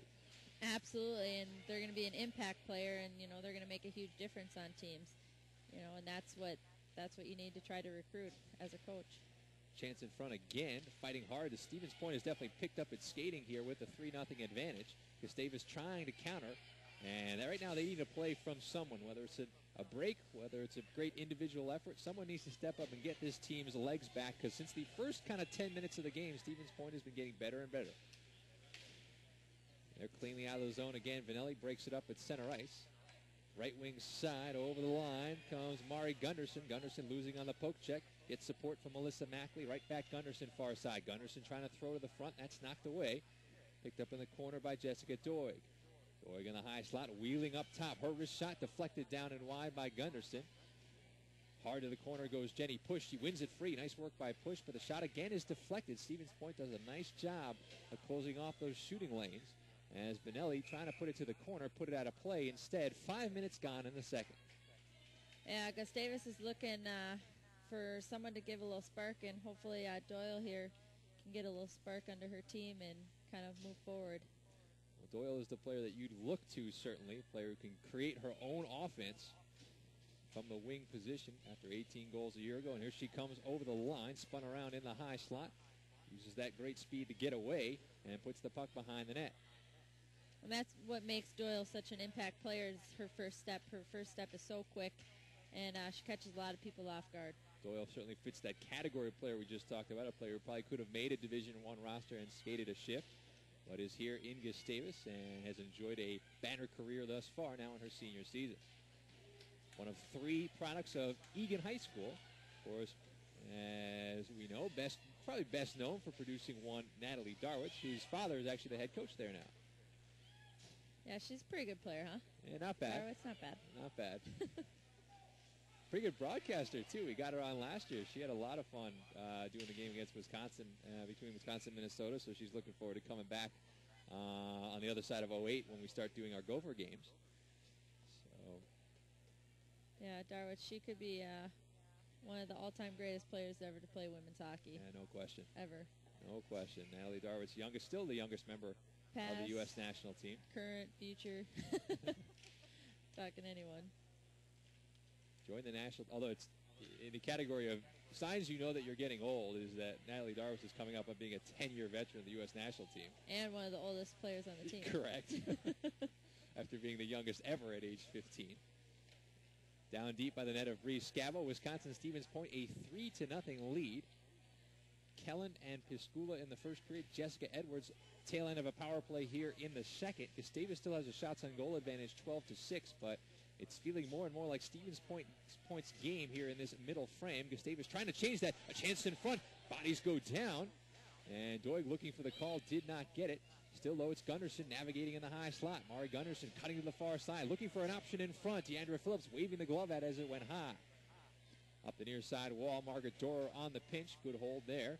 An equally good poke check applied by Jenna Daggett to escape the zone. Gustavus right back to the attack. Wisconsin Stevens Point was trying to change. It's actually a 5-on-4 for the time being, as Dorer hands off. And now comes Gunderson trying to set her in front behind the intended receiver. Now we're back 5-on-5 as a shot whistles just wide. Gustavus' best shift in some time off a bad change by the Pointers. At one point, they only had 3 defenders, even though they should have been at even strength. Yeah, and Gunderson having a great game so far, creating a lot of offense. It's just they just haven't put in those breaks. Center ice, a collision. As Gustavus again pushes the attack. Again, a questionable change. Hurrying back is Stevens Point. Centering pass looking for Doyle. Doyle is hooked down as the stick came up. A pretty clear call. There will be a penalty. Delayed penalty situation. Trying to feather it in front. Doyle jamming at its side of the net, but DeAndre Phillips has help from a defenseman in covering the puck up just outside the crease, and the call made for hooking Gustavus to the 5-on-4. And that's players like Doyle, when you move your feet quick like that, you drop penalties, and that's huge for a team, especially when you're down by 3 goals and you need a power play to try to put one in the net. Change the momentum of this game a little bit. We talked a little bit about Gunderson. There were a number of players on this team, 7 actually, who had 20 or more points last year. Gunderson overshadowed perhaps by some of the bigger names, but she had 11 goals and 11 assists, and looks very much like one of those candidates Mike Carroll is looking for, players that can step up now. Step up and fill that role. There is a bigger role to be had, minus Peterson. Wrister thrown in front by Doig. That's blocked and cleared. Stevens Point has done a lot of that on the shorthand as they send it all the way down. 12 to go in the second period. Pointers with a 3-0 lead. Sent through center. Great pass there by Push, getting that puck up into the zone and following the play. And that's exactly what Gustavus needs right there. Best power play chance they've had in 4 opportunities thus far this afternoon. Here comes Kirsten Peterson stepping down from the point. More motion being applied now by the Gustavus power play. They still have possession along the perimeter. Gunderson handing to the corner. Peterson now is playing down low, even though she's a defenseman. Gunderson comes over to double team the puck. Mini change as it's fished free. The centering pass. There's a trip. Here comes a 5-on-3. And so we see better motion, better activity from Gustavus's players, and that induces Stevens Point into another penalty. Big opportunity for the home team. Gusty's 5-on-3 for a minute 10. Yeah, and this is where they need to score. They need to get in their mind that we need a goal right now, and someone's got to put it away, and someone's got to step up to the plate and put this puck in. And they got players out there that can do it. They got Ubel, they have Harwood, they've got Doyle. And then Dorer, 30-plus points, 9 goals a year ago, standing back at one point. Kelsey Johnson at the other, and here's Dorer sidestepping. Down low, Doyle with the tip, shoulder save, loose on the doorstep, backhand shot, save, rebound, put wide by Doyle again. And Phillips, great few saves there. I mean, she's little, but she's pretty quick. Dorer, head on with the goal, winds, fires, nice rotation and shot block by Rachel Graves, who gets the clear and is cheered heartily from her bench. Allie Harwood counterattacking quickly. 40 seconds on the 5-on-3. Ubel's drive the net. Doyle is the trailer. Harwood goes to the point. Here comes Push on the drive. That's wristed aside by Grossman. Down in the corner, Graves muscles Harwood to the wall. Harwood trying to kick it free. Good work by her. 25 seconds, 5-on-3. 3-0 Stevens Point. Wristed in front. Kick save is made. Rebound. Phillips was there again. And a pile of bodies. The puck is somewhere beneath it. But the 5-foot DeAndre Phillips is putting on a show. Her 20th save of the day. Yeah, and Jenny Push, she's got to keep on doing what she's doing. She's been playing a great second period here. She's creating the most offense for this entire Gustavus team. She needs to keep on jumping up into the play because right now Gustavus needs goals. So they need those defenders thinking a little bit offensive. Well, they've gotten the looks in this 5-on-3, but DeAndre Phillips has been the last line of defense and keeping it at 3-0. Still 10 seconds on the 5-on-3. But you sense a big opportunity is passing before Gustavus's eyes. Final ticks, 5-on-3. Out of the corner, Hillman for the one-timer from Push, and she whistled it just wide. Backhanded up high, and once again, Phillips right there to cradle it. And what's great about Phillips is she's just nice and calm, and she's just getting that puck and just holding it. She's not letting those rebounds come out that much. And that's what Gustavus needs. They need rebounds, and they need people crashing that net hard.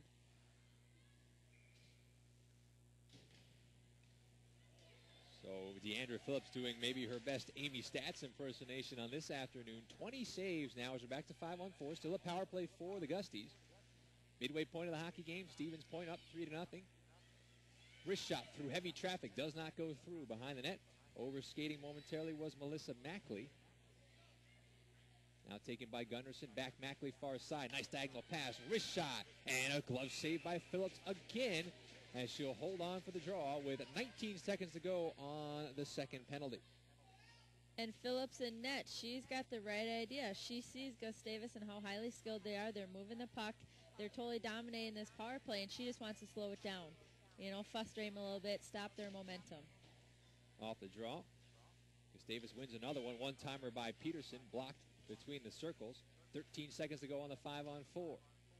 Behind the net, curls Stephanie Ubel. Ubel up the near side. Ubel creates room for herself, sets up a drive that's blocked by Nicole Grossman. Back to Peterson along the perimeter, hands to Ubel, back to 5 aside, wrist shot is blocked. Ubel gets it back. Here's Doyle from the angle, fluttering puck on the doorstep, and it escapes the net once again as Stevens Point gets the clear. They'll take the icing as we're back to 5-on-5, and Deandra Phillips, despite facing a 21-6 shots deficit, it is her team that is up 3-0. And Gustavus, they're just not getting the breaks, and they just got to keep on plugging away, and hopefully one is going to fall in here. And I have a feeling once one does, the next will follow. So Stevens Point with a 3-0 lead midway through the second period. That power play, if nothing else, did allow Gustavus to assert control of the offensive end for the first time in some time. And now here they are 5-on-5 trying to create, but it's pushed forward to center ice. Handled by Laura Vanelli. Bangs it off the right wing wall and deep. Handled by Jamie Lewandowski. D Tracy Butler. Butler off the glass and down. That looked like it was touched, but the arm is in the air, so the icing call is going to come out. 8:54 on the second period clock. And Stevens Point, now they're going to have to get their game back here, but their confidence has to be pretty high right now with in Phillips and in themselves killing a 5-on-3 against one of the top teams in the country. No question. Got to feel pretty good. One of the top power plays as well, even minus Andrea Peterson. Of course, last year 27% was Gustavus with a man advantage. Center ice, errant cross ice feed is picked up by Kravich. Dumped deep on left wing. Gusties get to it in the corner. Protecting the puck is Jenna Johnson. Johnson cautiously up the wall, looking to hand off. Push, knocks it down on the boards. Stalled there for the moment. Finally fished free. Now kicked to the blue line. In front, a player was knocked down. Oh, nice pass, spinning shot, and Phillips with the save as Hillman from her knees got a good look away off a nice little flick in front. I don't know how she saw that there was so much traffic in front of that net, but she got her eyes on it. I imagine that puck looks like a beach ball right now. So yeah, for her. Deandra Phillips, shots. Yeah, feeling it right now in a good rhythm. Her team up 3-0 despite only having 6 attempts. They've had quality attempts, a couple turnovers by the Gusties have aided the cause as well. And at Stevens Point with Kellen Piscula and Jessica Edwards, the 3 tallies, and Deandra Phillips stealing the show right now with 22 saves in the first 32 minutes of the game. But I know sometimes as a goalie you'd rather be on the end of the 22 shots versus the 6, because once Stevens Point gets it and comes back down on the zone, I don't think Scavo's had a shot in about 10, 11 minutes. And when she's been getting a shot, they've been very good shots. Here's a chance in front. Wrist shot is kicked out by Phillips as Doig got one away. Dorr holds the line, fakes the shot, throws it toward the crease area, winds up in the far corner. Mari Gunderson on it there. Gunderson trying to assert the cycle. Gustavus was changing behind her. They hold the zone for the moment. The puck is loose just inside that blue line, and Gustavus pins it deep for the moment, then fired back up. That clearing attempt intercepted. And it's Doyle now far side. Molly Doyle trying to split 2, walks to the front, lost on the poke check, gets it back right wing side, peels it back to the blue line. Here comes Peterson with a drive, knocked down by Lewandowski. Another shot block for the Stevens Point defense, and the captain gets the clear. And Stevens Point, tip pass by Doyle, almost a breakaway. Phillips way out of her crease to play it as Ewell almost was sprung all alone. And that was the break Gustavus is looking for, and once again that they're like a half an inch, just a hair away of it going their way. So it stays 3-0. Deandra Phillips now with 23 saves, face off to her right. That is the one area Stevens Point has not really managed that well. We've seen a couple of really suspect line changes from them where they've almost been caught with odd man opportunities. Yeah. That's a tough chain, especially when you're trying to get all the way across the ice, and then having all 5 skaters come at the same time is probably not the best choice. Through center, 2-on-3 they come now. Jenna Daggett gets the puck deep on the diagonal. She'll head off on another change. And Daggett, they're going to look for her all season to be a key role in role model on this team for them to be successful. Daggett, junior forward, one of many players on the Stevens Point roster, is also from the state of Minnesota. Neutral zone action here, handled by Sarah Phillips, and she'll lob in deep on the right wing side. Behind the net, Scavo stops for Vanelli. Up left wing, tip to the blue line and out. And you see what Stevens Point is doing. They're just dumping that puck. They're just dumping it from wherever. In their zone, neutral zone, offensive zone. They just want to keep it in the Gustavus zone as long as they can. Well, it's up to the Gusties to take risks to create offense. A lot of players on the ice. Gustavus had about 9 players on the ice. I guess they were changing, but still, there were a lot of home team jerseys that showed up there for a second. Yeah, and I can't believe both teams are making changes, all 5 skaters at once, especially when it's the second period, and it's a much harder time to change all 5 skaters. Offense here for the Gusties up top. Fired down low, touched in front. Good design, but again, Phillips got a stick in the way before Janet Johnson could knock it home. Nice spin move by Kelsey Johnson behind the net. Backhands in front. That pass did not connect, and the icing will be taken by Michelle Sosnowski. But icing negated it out of the net comes Scavo trying to catch them in another change. That didn't work out, and now here's Stevens Point trying to create offense on the right wing side. Slung around the wall. Held by Kellen. Kellen had the first goal of the day for Stevens Point. Puck down low in the near side corner. Under 5 to go in the second period. Brian Schultz winning Brote at Don Roberts Ice Rink in St. Peter, Minnesota. Number 3, Gustavus Adolphus hosting number 7, Wisconsin Stevens Point. And Stevens Point with a 3-0 lead thus far. Slung on ahead to center. Kirsten Peterson has a teammate trapped offside, so she has to hold up. Spinning with it still on the far side wall is double teamed now by a pair of pointers. Finally worked free, and now here's Dorr. Dorr up right wing to Gunderson. Gunderson shown good energy in the second period, but disrupted there by the Gustavus bench. Gunderson gets it back, moves in 1-on-2. Trying to cut to the center. Now spins it back to the outside. A blind centering pass. There is a trailer on the far side. It's Peterson. Her wrist shot, though, is blocked. Peterson gets it back. Starts the cycle far side now to Jessica Dorr. Skipping a pass, Margaret Dorr. Dorr with a drive. It did not go through. A thicket of bodies in front once again, and the Pointers will take another icing unless Scavo comes out to play it, which she does. The quick transition up now. Banked on ahead. Can Gunderson catch up? Not quite, and the icing call comes out with 3:45 to go. So we see another little adjustment there by Scavo, which is every time Stevens Point changes, she's going to try to kickstart some sort of odd man the other way.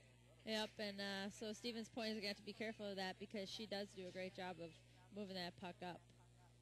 And that is something in the last, since you were playing college, has changed a lot. Which is there was a time when goaltenders would not play the puck. It was just cover, cover, cover, cover. And now, at any level of play, you see a lot of goalies who like to roam, who like to wander, who can really work that puck and distribute it to their defensemen or forwards. Yeah, it must be the goalie coaches with the goalies and giving them the confidence to come out and play that puck. Plus, it keeps the rhythm of the game going so much better. Oh, it's a great asset for the sport. And it was actually, when I first started covering the game, one of the biggest differences I noticed between men's college and women's college was the play of the goaltenders and what they did whistles, and how they managed how the many game. whistles, and it just stops the momentum of the game. Chance here maybe for the Pointers. 1-on-2, right wing side. Kelly Nelson trying to operate down low. Yeah, Kelly Nelson with a great burst of speed there. Sent back out, though, to center. Stevens Point trying to regroup from their own end. Pushed forward, though, by Claire Ospel. Forked in the air the other way. This should be an icing on Stevens Point. And, yeah, it makes a huge difference because one of the things it did was in the old days, if you were a top team, you could just kind of keep shooting that puck even if it wasn't a great shot, knowing you'd get that cover, and you get an offensive zone draw. And it was just sort of a vicious cycle after a while against an inferior opponent. But now, when you've got goaltenders like that, you can be counterattacked like you see Scavo trying to do. Right, and you have to be on your toes all the time, too. You can't just kind of put your head down and go change. Through center, Stevens Point trying to move forward. The action has gone back to their end since that 5-on-3, but still, Deandra Phillips and company keeping it a 3-0 Pointers lead. Kellen, Piscula, and Edwards the goals for the road team, who already picked up a 3-2 win at St. Olaf last night. Looking to make it a weekend sweep here in the state of Minnesota to open the 2007-2008 campaign. 2:15 to go in the second period. Reminder in the intermission, you'll hear from two of the captains, Jamie Lewandowski of Stevens Point, Laura Vanelli of Gustavus. Mike Carroll's squad looking for a spark in these final 2 minutes, down 3-0. Right wing side, a big drive taken. Scavo picks up the save. Bounces off her stick to the wall. Some contact there, but Gustavus gets the clearance.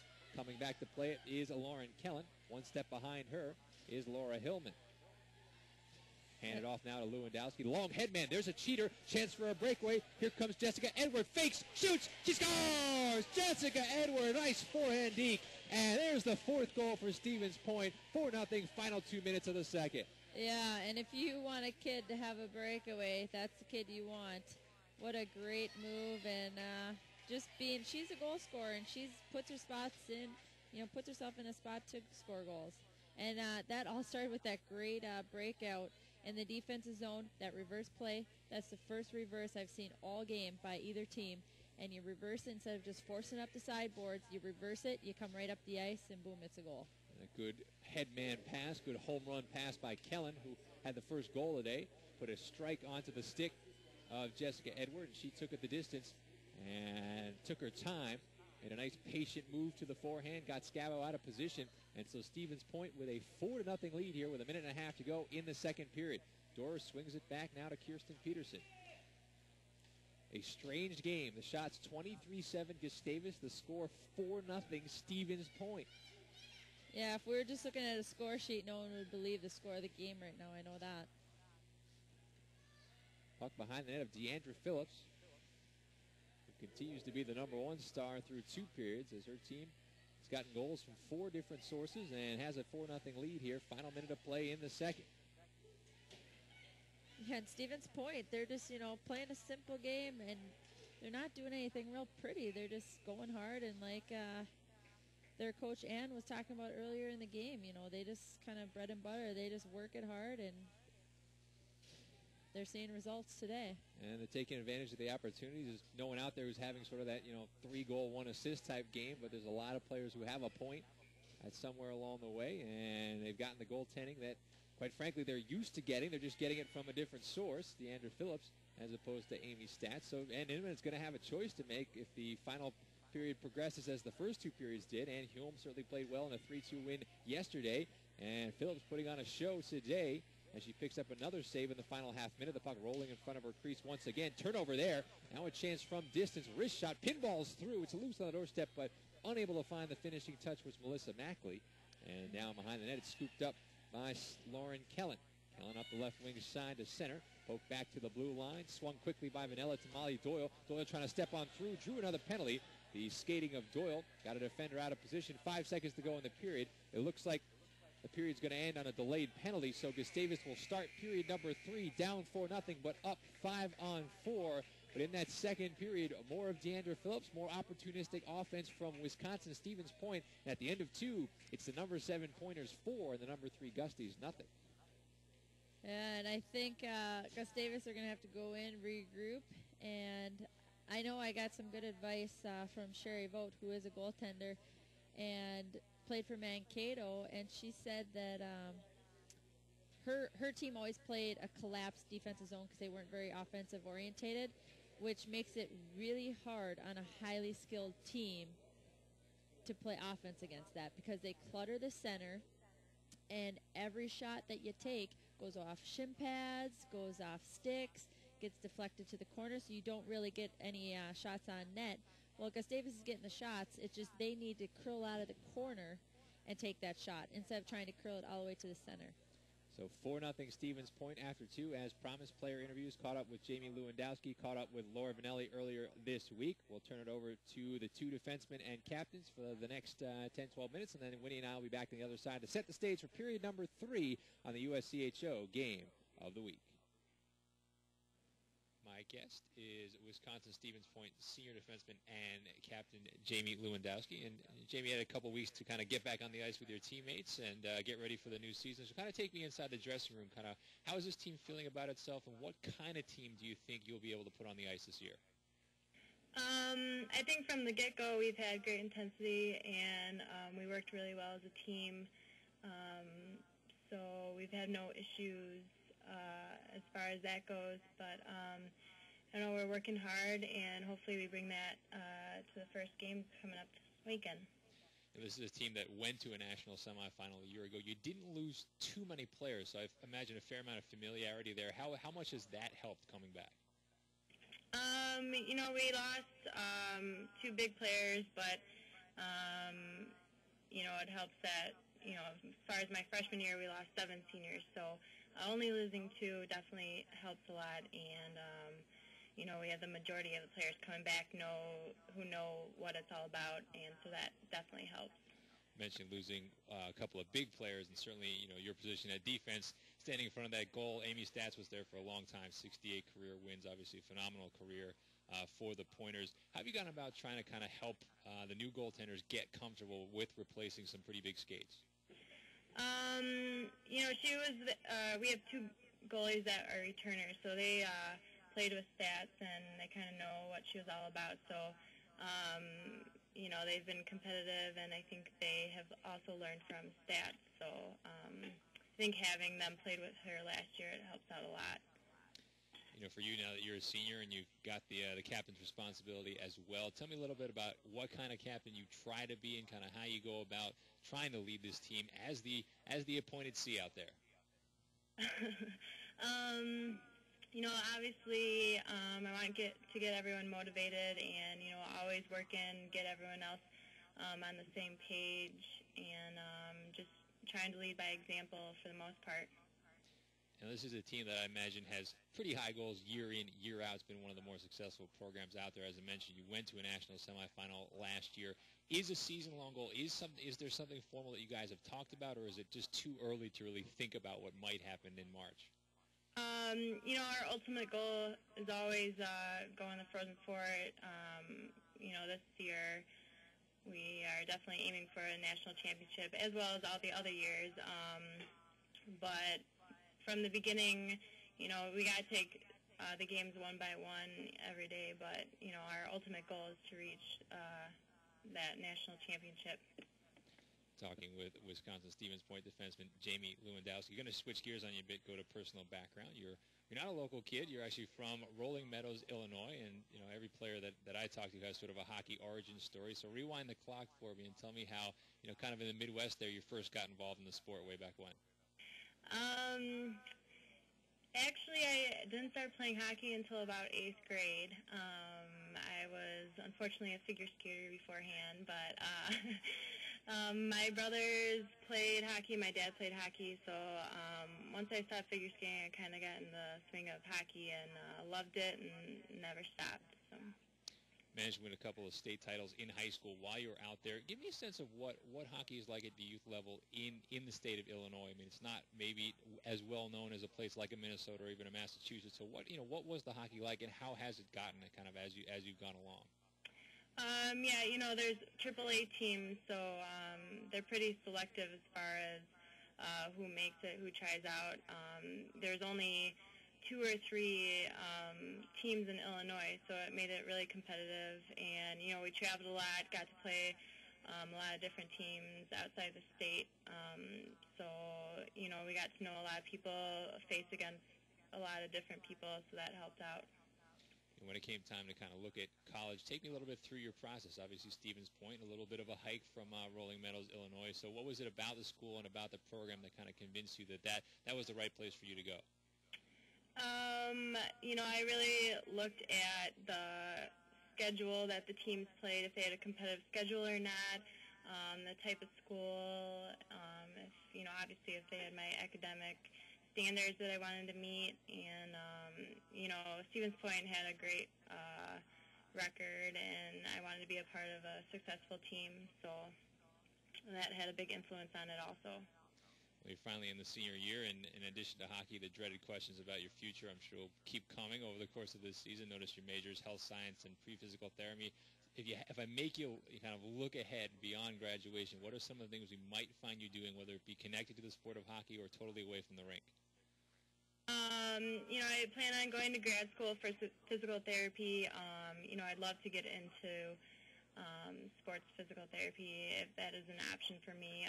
I'd love to continue being involved in hockey afterwards, whether it be coaching or just volunteering or something like that.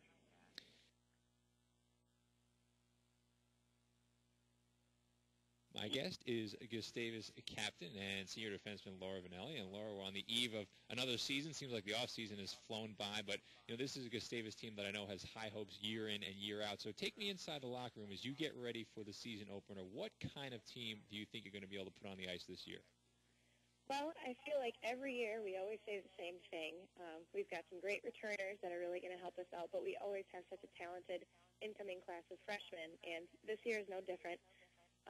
We're really very excited to get this season rolling. The first 2 weeks of practice have been a lot more productive than any of us expected, and we really look like a team already, so we're very excited to get on the ice. We've got about 22 girls on the roster this year, and couldn't be happier with them. Now, your position is obviously one that's going to draw a lot of attention this year, especially at Gustavus, because of, in part, who's not there. Well, actually, she's still there, but she's not actually playing with you guys anymore, that being Andrea Peterson. But this was not a defensive unit that was sort of built just around one player. Tell me about sort of how you've gone about trying to compensate for not having her there and how the unit might look a little bit different now that 23 is actually standing on the bench as opposed to going over the boards. Yeah, it is a little bit difficult because I have been playing with Andrea for 3 years. We were defense partners last year, and she's one of the most exciting players to play with. Now that she's back there coaching, she does bring a lot of knowledge to the game, and she's really done a great job working with our freshmen. We actually have a forward that's moved back to defense, too, so we've got a pretty fresh look at our defense now. We've got 3 solid pairs of defensemen, and anybody can be out there at any time. It's really nice to have the defensive-minded defense out there that can actually score. I know Andrea has always been a great defenseman for us, but obviously she puts up all the points. This year we'll probably be relying on our forwards a little bit more for that, and we have 4 deep, solid lines of forwards, so I don't think we're going to be hurting in the point area like some people may expect us to. Our defense core actually is going to be very strong. We have 2 great incoming freshmen, Kirsten Peterson and Kelsey Johnson, and they've got the skills that Andrea had. They might not be as flashy, but they're definitely going to help us out more than some people might expect. Talking with Gustavus captain Laura Vanelli, I want to shift gears to personal background for a bit. Like many players on the team, you are from the state of Minnesota and stayed home to play college hockey, and certainly your last name is one that's come across Minnesota hockey circles a couple of times throughout history. Tell me a little bit about sort of the Vanelli family extended throughout sort of the Minnesota hockey system. Well, all the Vanellis came over from Italy, and almost all of them settled in St. Paul. So we have a huge extended family in the area. And Tom Vanelli, actually, he's the head coach at St. Thomas Academy right now. He is my dad's second cousin. So, and all of the cousins are pretty close in the Vanelli family, which is pretty nice. And Mike Vanelli, the former Gopher captain, actually, I'm not quite sure how this works out, but I think he's a third cousin of mine, if that's how you want to put it. Haven't really talked to Mike all that much since, I was a little bit younger, but I do get that question from almost everyone I know. Everywhere I go in Minnesota, somebody says, "Oh, you're a Vanelli. Do you know Tom? Do you know Mike? Do you know Greg?" So it's a pretty fun thing to have. We've got a wide family base, and it's really exciting. So within that family base or some of the other teams that you played on growing up at the formative stages, who would be some of the key influences that sort of helped you become the player you are today? I'm going to have to say it's definitely my father. Lenny Vanelli has been involved in hockey since he could probably walk. And right now he's the director for the Community Olympic Development Program for women's ice hockey here in Minnesota. He's been directing that for a couple years, and he has been so enthusiastic just about learning about hockey for the last 10, 20 years, and he's really passed that knowledge on to me.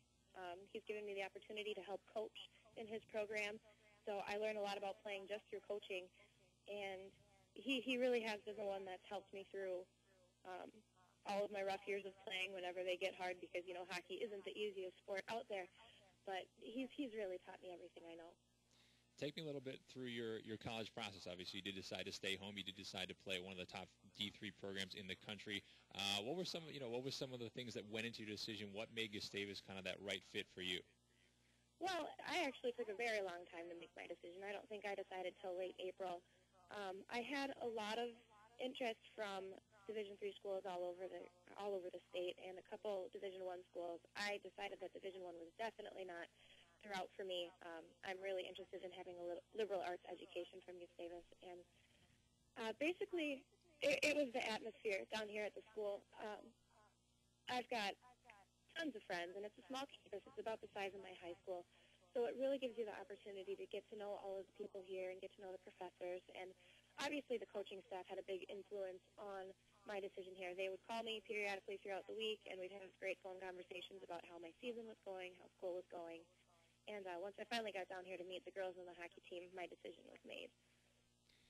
Now, as you reach your senior season, obviously there's some things to take care of in the classroom and some things to think about for the future as well. I know your major combines kind of sociology, anthropology. So tell me a little bit about future plans for Laura Vanelli and where hockey might still fit into things. Okay, well, I am actually considering going to law school, and I will be taking the LSATs on December 1st, which means I'm going to have to miss a game, one of my our series against St. Mary's, which is going to be tough for me. I've never done that before. But yeah, I'm definitely looking at going to law school, and obviously I'm sort of a homebody based on my choice of school, so I would like to either go to the U of M or attend Iowa University, and I would like to keep playing club college hockey if possible. So if I end up at the U, I could be, the next Vanelli gopher out there, but we'll have to wait and see.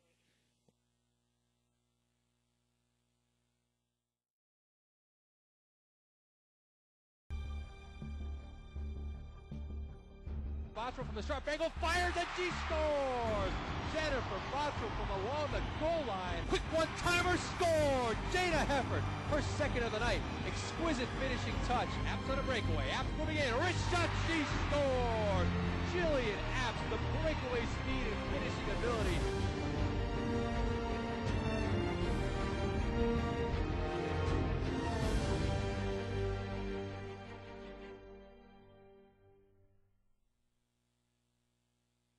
Welcome back to Don Roberts Ice Rink in St. Peter, Minnesota. Brian Schultz, Winnie Brote on hand between periods 2 and 3, and you're staring at the scoreboard, which looks about as strange as it should look, which is 24 shots on one side with no goals and 4 goals on the other with only 7 shots, as Wisconsin-Stevens Point has been opportunistic and has gotten the great goaltending that they've become accustomed to, but from a different source. Deandra Phillips, the sophomore out of Michigan, as opposed to the great Amy Stats. In that second period, Stevens Point adding 2 more goals.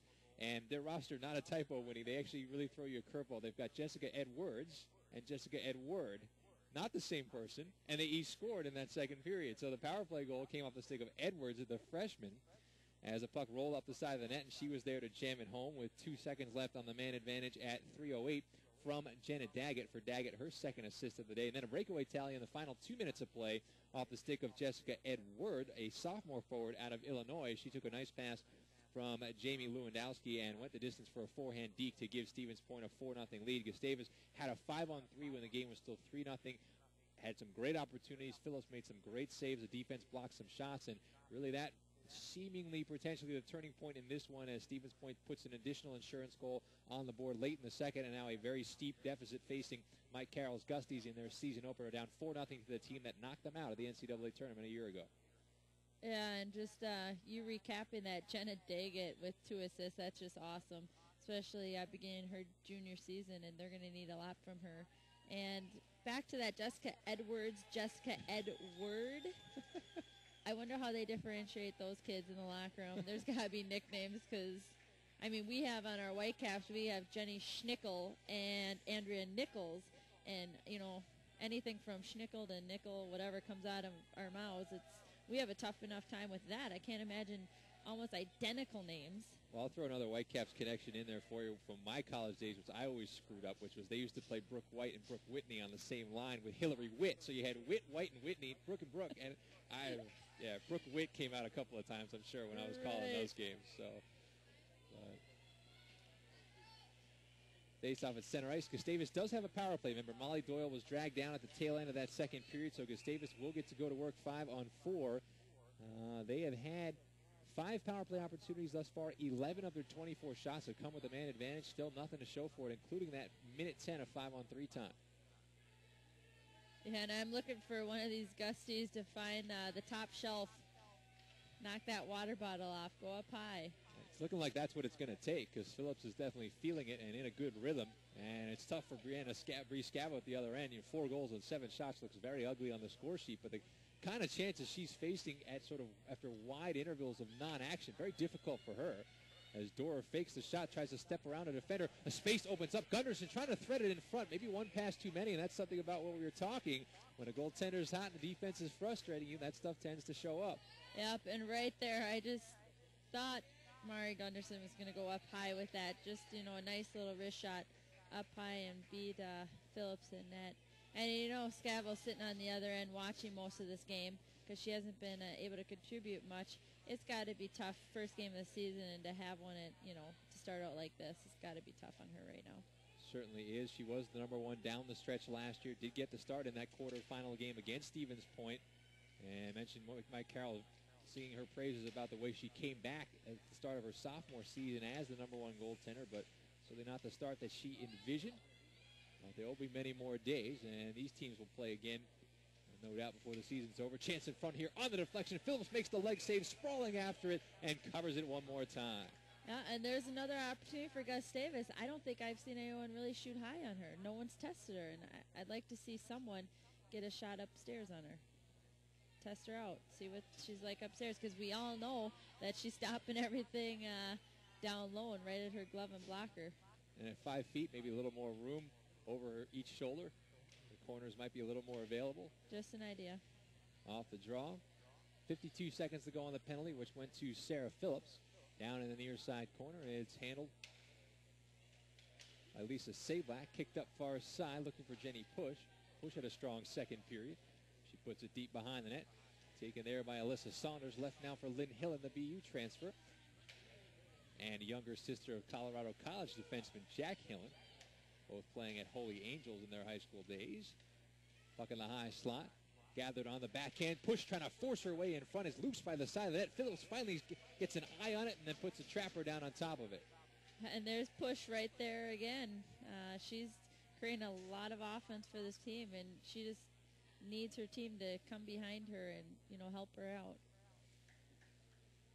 Well, so far what we've seen from Gustavus, Push and Gunderson have been the two players most active consistently. Seen flashes from Doyle. She's drawn a couple of penalties with her speed. Here's Dora on the shot fake. Swinging at Kirsten Peterson. Drive. Shot is blocked again. Rotating over Michelle Sosnowski.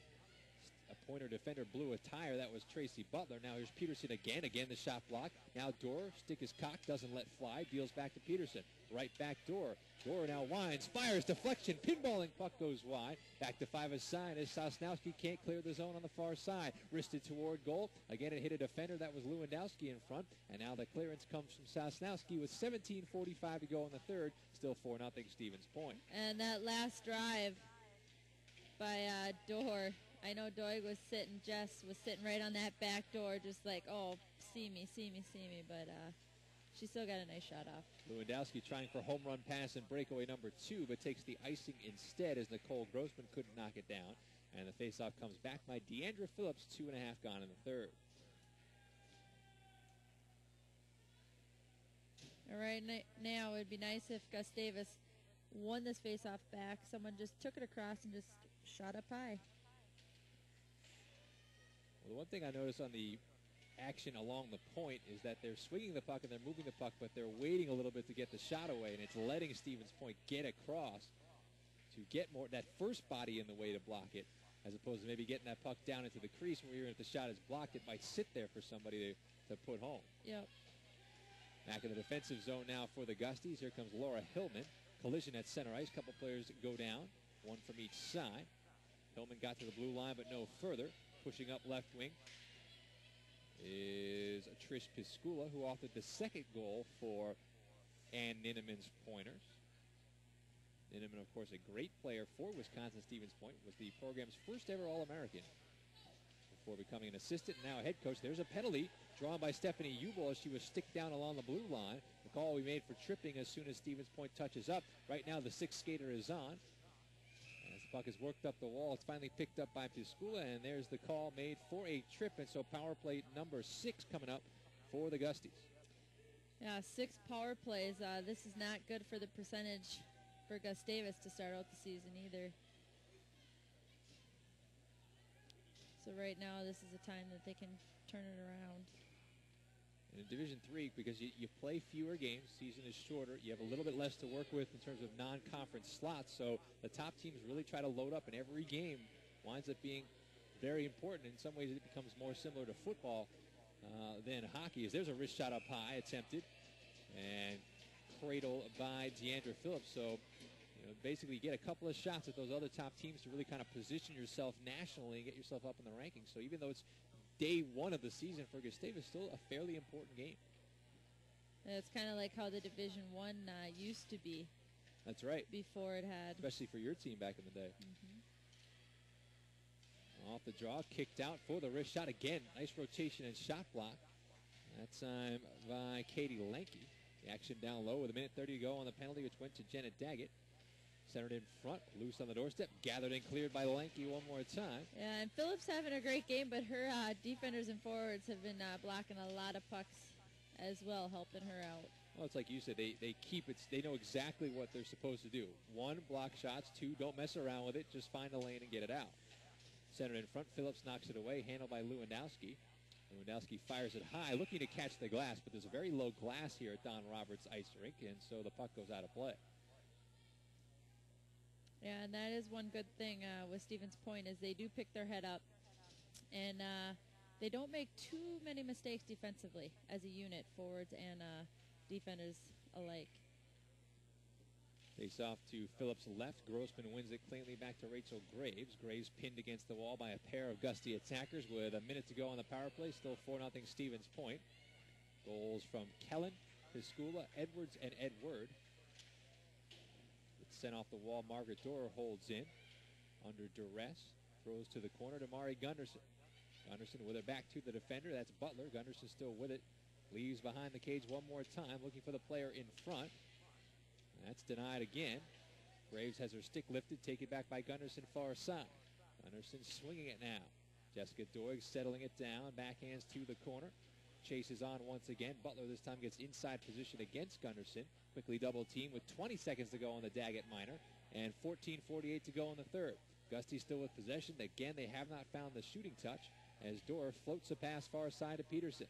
Peterson peels away from the on-looking Nicole Grossman. Rink wide again to Dorr. Right back Peterson. Right back Dorr. Touch passing here. Dorr with a wrist shot. Looking for the deflection on the doorstep. And Phillips again makes the save at point-blank range. Yeah, anything in her range of motion right now is Phillips. That is her puck. And she is, she's being a little brick wall. Well, Gustavus got what they wanted that time. They got the shot low to the ice, easily deflectable, and it was angled against the grain. So Phillips was going one way. The puck wound up going the other, but still had enough reach to stretch back and cover it up. And we're back to 5 aside, 14:20 to go in the third. Along the blue line for the Gusties. D-to-D pass goes up right wing now for Jenna Johnson. Davis gets it deep. Phillips thought about playing it, and this time she will cover with an attacker in the vicinity, taking no chances with 14 to go in the third. Yeah, right now, Gustavus, this is a huge part of the game with about 14 minutes left. They have to keep their head up, and know what? If they need to find that first goal, because you don't know whatever is going to happen. And this game isn't over because they've been dominating, so they just need to keep working.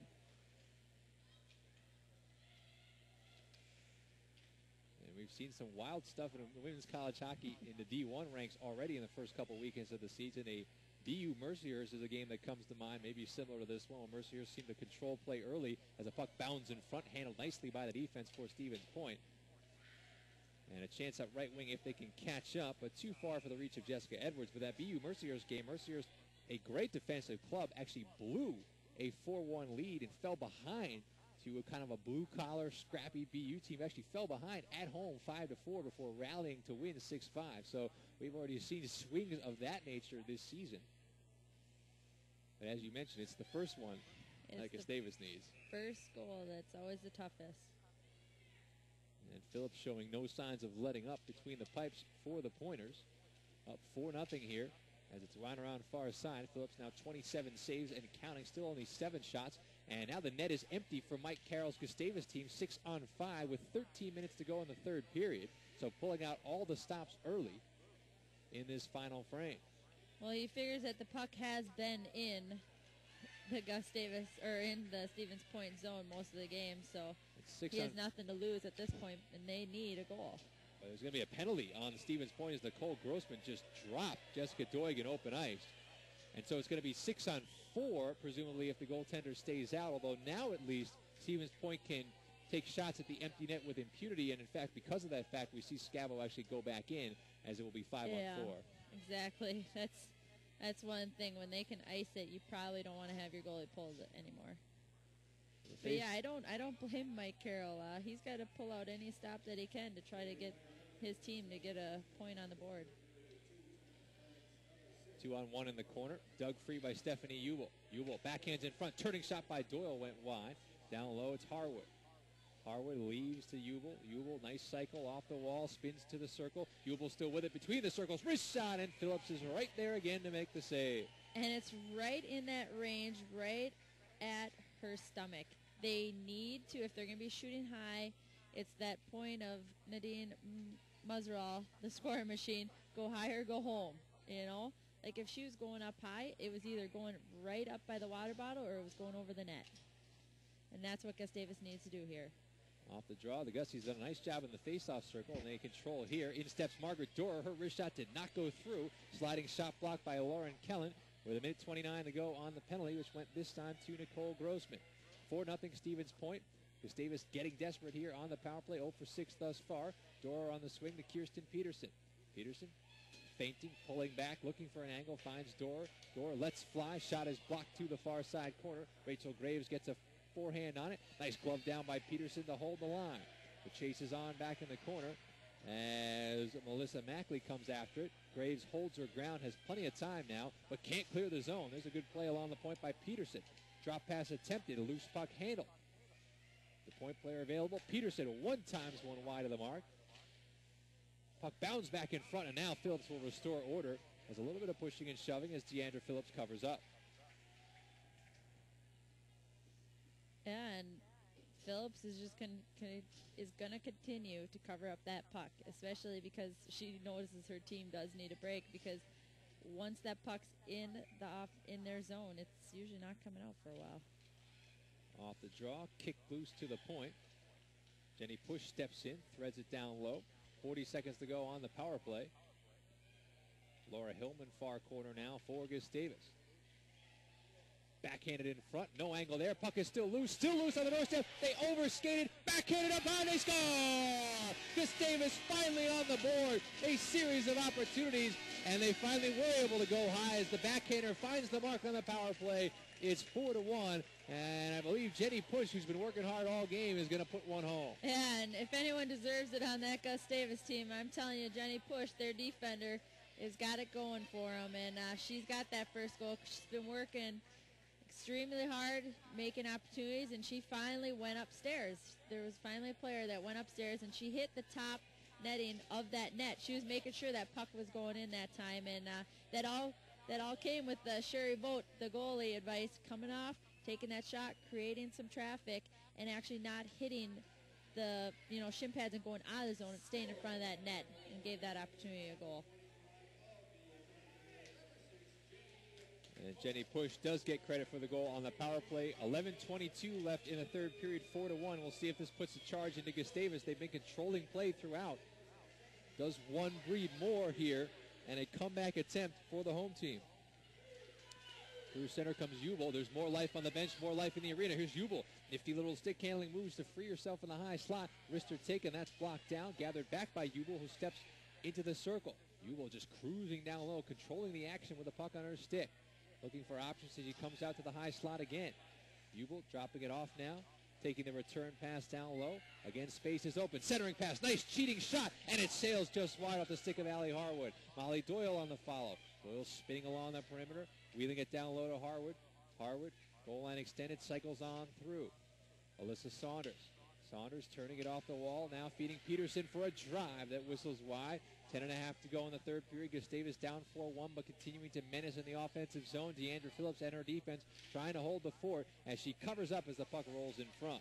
Yeah, this game is far from over, especially with Gustavus getting a little bit of life here. And they've had plenty of opportunities, and if they could just get, even 4 shots on net and get 3 goals, hey, they're right back in it. Nicole Grossman with a key face-off win in her defensive zone. It's wound around near side. Gustavus trying to send more players to the puck. Able to hold the line nicely is Push one more time. Push swings it across. Off-balance shot goes wide off the stick of Kelsey Johnson. Far side corner tipped free. Handled by Sarah Phillips. Phillips clearing attempt. Tips off the stick of Michelle Sosnowski and out to center ice. And again, Mike Carroll will vacate the cage to give his team a sixth skater midway point of the third period. Through center. I think that's a great coaching move. That's exactly how something my dad Jack Brote would have done if he were coaching. Gustavus to the attack. The extra skater is back on. Push to the corner. Jessica Doig giving chase. They continue to double the puck at every turn as they should.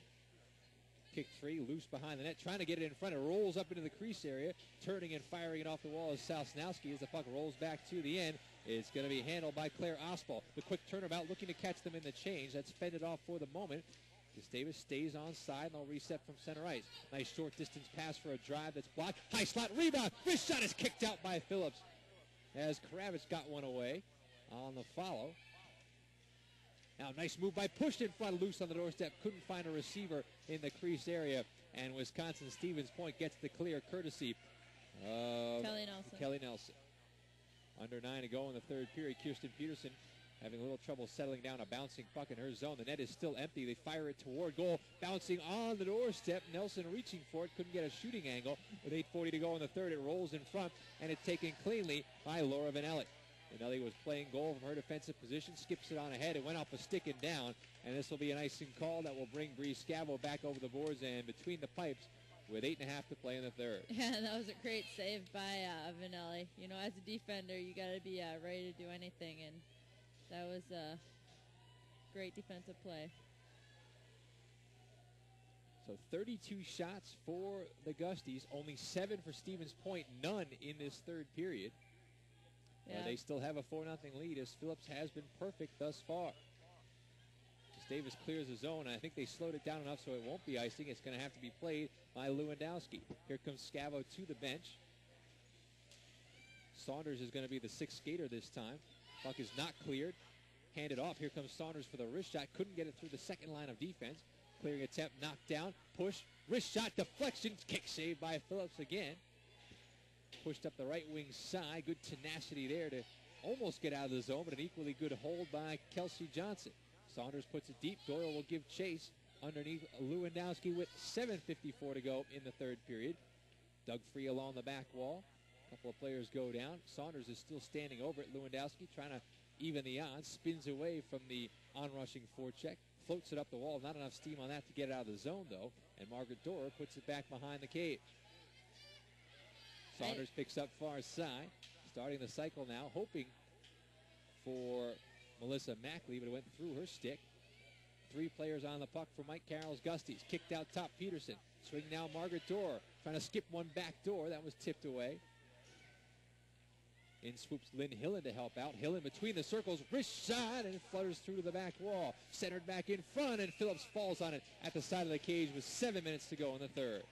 Yeah, and that was a great shot by Lynn Hillen, but I'm still thinking, you know, they've got to go higher because there's so much traffic down low right now. And it's in all of my years of playing hockey, watching hockey, I don't think I've ever seen a goalie pulled for that long in a game. Still 6 on 5, 7 to go in the third period.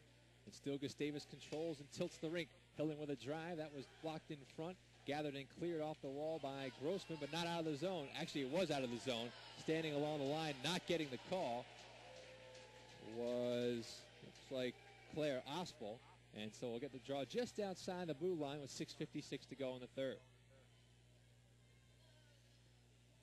Stevens Point right now, they're just thinking, okay, we have about 7 minutes left. Let's just get every puck out of our zone any way we can and savor this 4-1 game right now.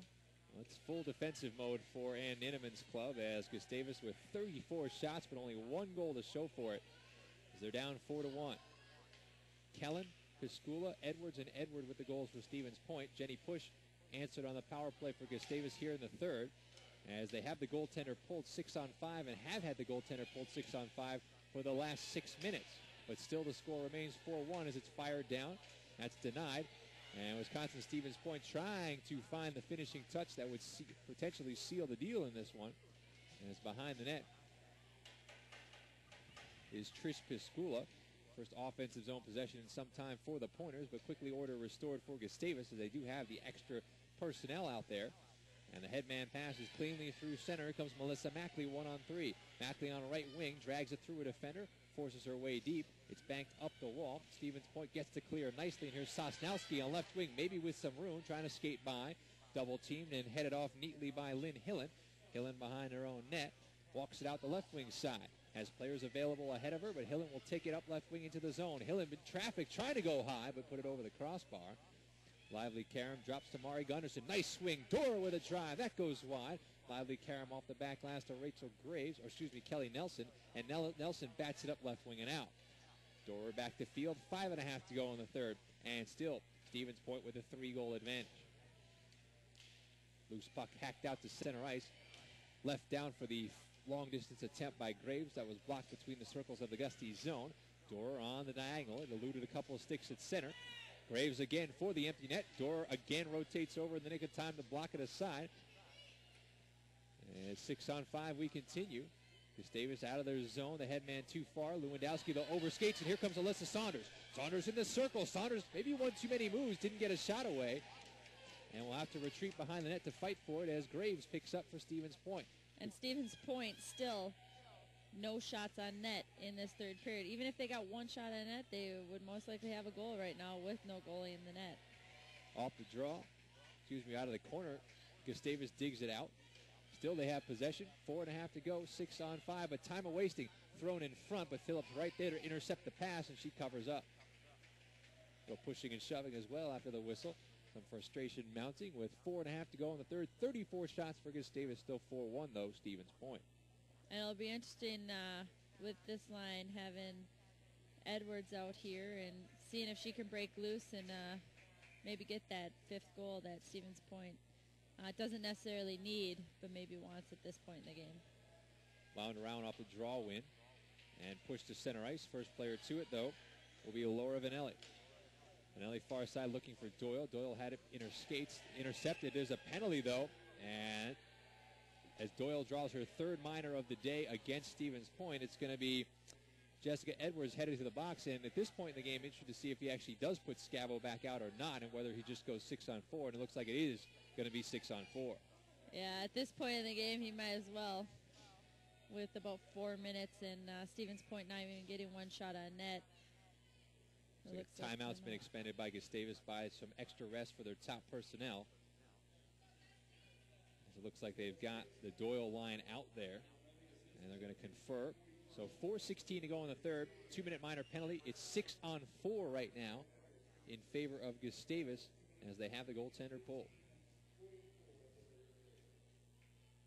And right now, Coach Mike Carroll is kind of, just explaining to these kids, you got to move and shake, and you got to create opportunities, and you gotta get everything on net. And I know they've been doing a great job of getting it on net because it does show, it is 34. But at this point now, they gotta try to start picking those corners and, just seeing all net and not Phillips. Well, I think he's probably also diagramming something, trying to score quickly. You get one quickly here. Let's say you still have maybe call it 3:45 to go.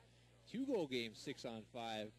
The way this game has been going, you got some drama coming down the stretch. Oh, yeah. And we've seen weirder things, haven't we? So this is one where you want to run a power play, but not really run a setup that takes too long. Yep. Especially because you're going to have 2 extra players, so there's an opportunity to work quickly if you can win this draw. So a critical face-off first here in the neutral zone. One thing that is kind of tough having 6 people out there is just, staying out of each other's way, too.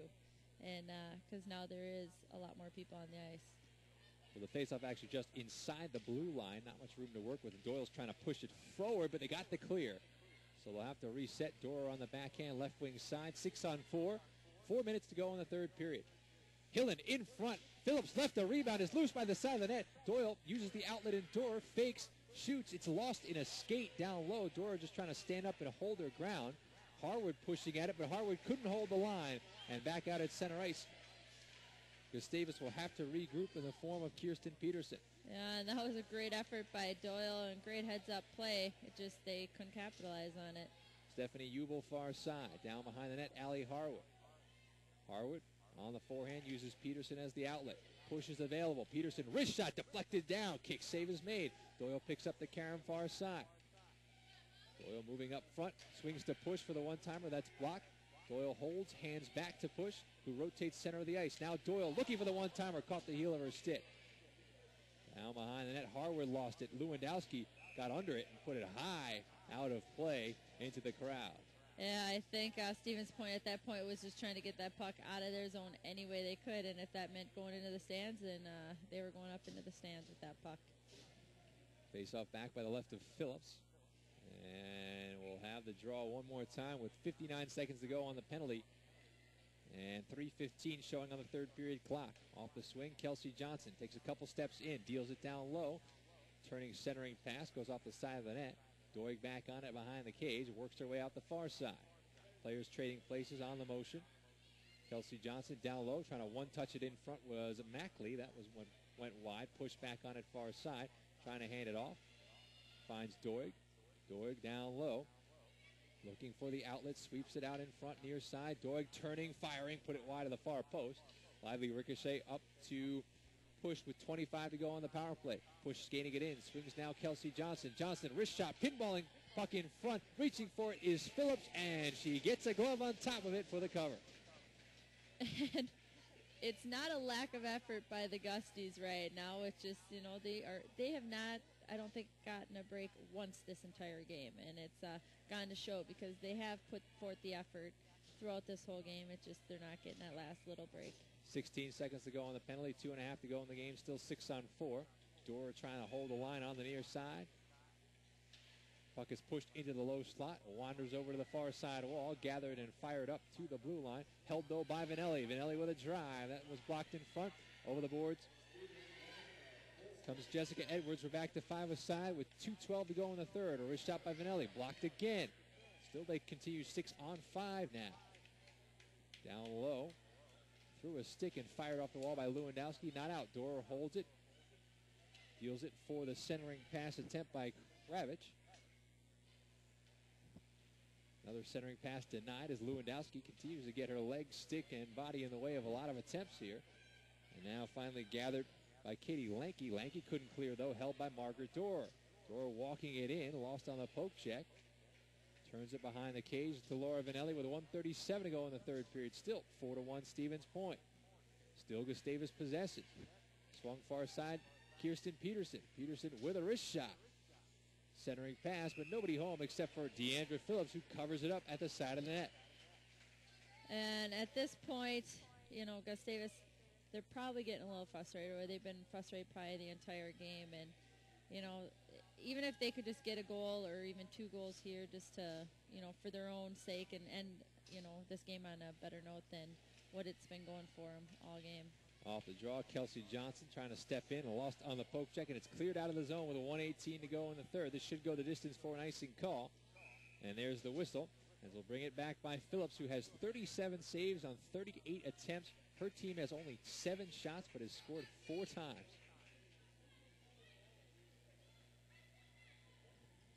Mike Carroll, of course, has already expended his timeout, so we'll just bring the draw back by Phillips right, and Doyle will get set to take it.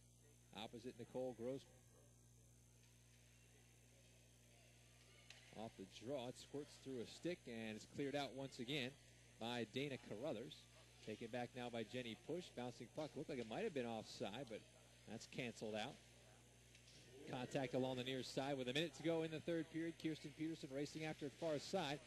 Breaks up the clearing attempt by Rachel Graves. Graves, second effort, enough to get it out to center.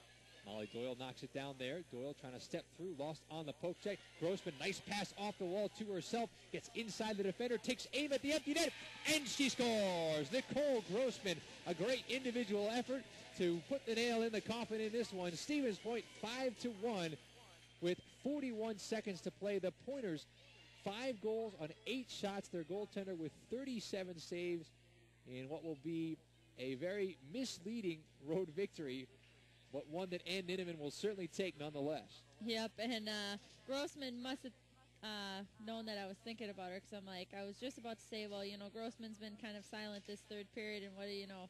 She goes, picks up the puck on the sideboards and goes in and puts in that 5th goal.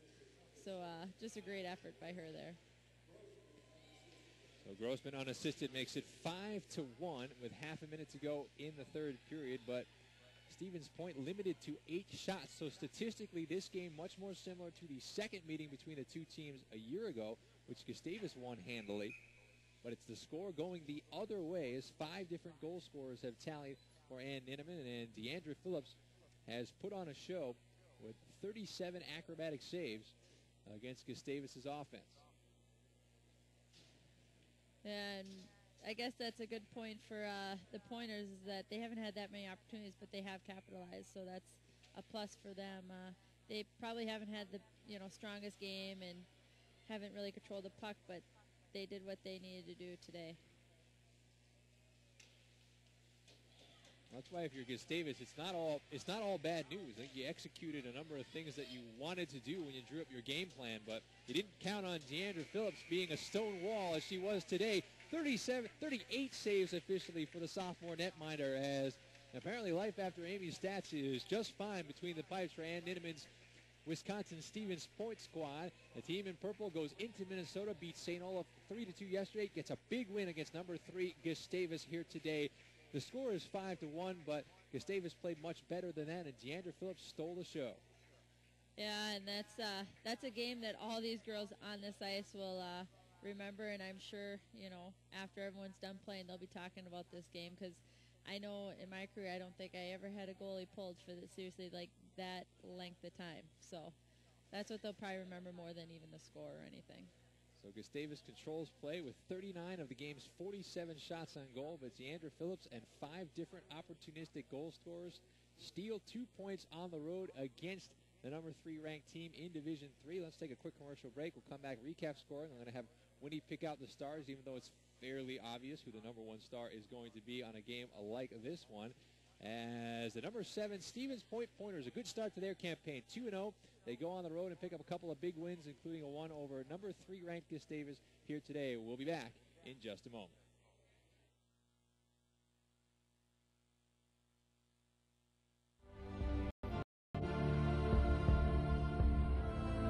The USCHO Game of the Week is the first ever national internet broadcast for women's college hockey. It is also individually funded. That's why the Game of the Week needs your support to maintain and expand its coverage. For more information on how to contribute, please call 212-933-0652 or send an email to uschobroadcast@yahoo.com. That's 212-933-0652 or uschobroadcast@yahoo.com.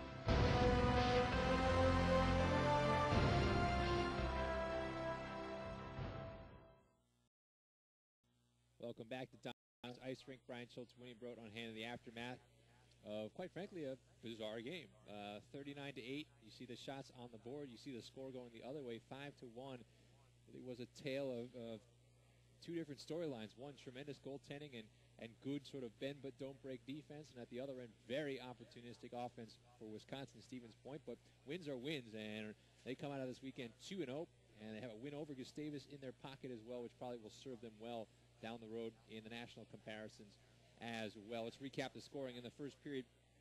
Gustavus came out firing, picked up a number of shots early, had a couple of power play opportunities, but again, as would be the case, an errant clearing attempt led to a turnover in the high slot. Lauren Kellen got a shot. Carruthers provided a screen in front, and the puck snuck through the 5-hole of Bree Scavo. Kellen from Grossman and Snowski at 7:21, and Stevens Point was away 1-0, and that really was a portent of things to come, as 3 minutes later, a seemingly innocent 2-on-2 scrap along the boards right by the Gustavus bench all of a sudden turned into a mini 2-on-1 against Bree Scavo. She made the first save, couldn't stop the second, as Trish Piscula put one away from Jenna Daggett and Jessica Edwards at 10:14, and Stevens Point went to the dressing room up 2-0 despite being outshot 10-5. In the second period, more of the same. 3:08 into the second frame, Jessica Edwards picked up a power play goal, a little bit fluky at the end of things as the puck crawled up the side of the net, and Edwards was right there to bang it home past Scavo, as Jenna Daggett picked up her second assist at 3:08, and Wisconsin Stevens Point, on their only power play of the day, picked up a tally to go up 3-0. Tail end of the second period, great home run pass from Jamie Lewandowski found Jessica Edwards, alone for a breakaway, and Edward took it the distance. Great move to the forehand, got Scavo out of position, and pushed in the puck with 1:41 on the second period clock. It was 4-0 point after 2, despite Gustavus having a 21-9 shots on goal advantage. In the third, things got desperate. Mike Carroll actually pulled his goaltender with about 13 minutes to play, and they finally would score on a power play opportunity. It was Jenny Push getting the goal, backhanding one high off a goal mouth scramble for Push, her first of the season, after a very energetic game out of her. And Gustavus on the board 4-1. They actually had a 6-on-4 power play after that.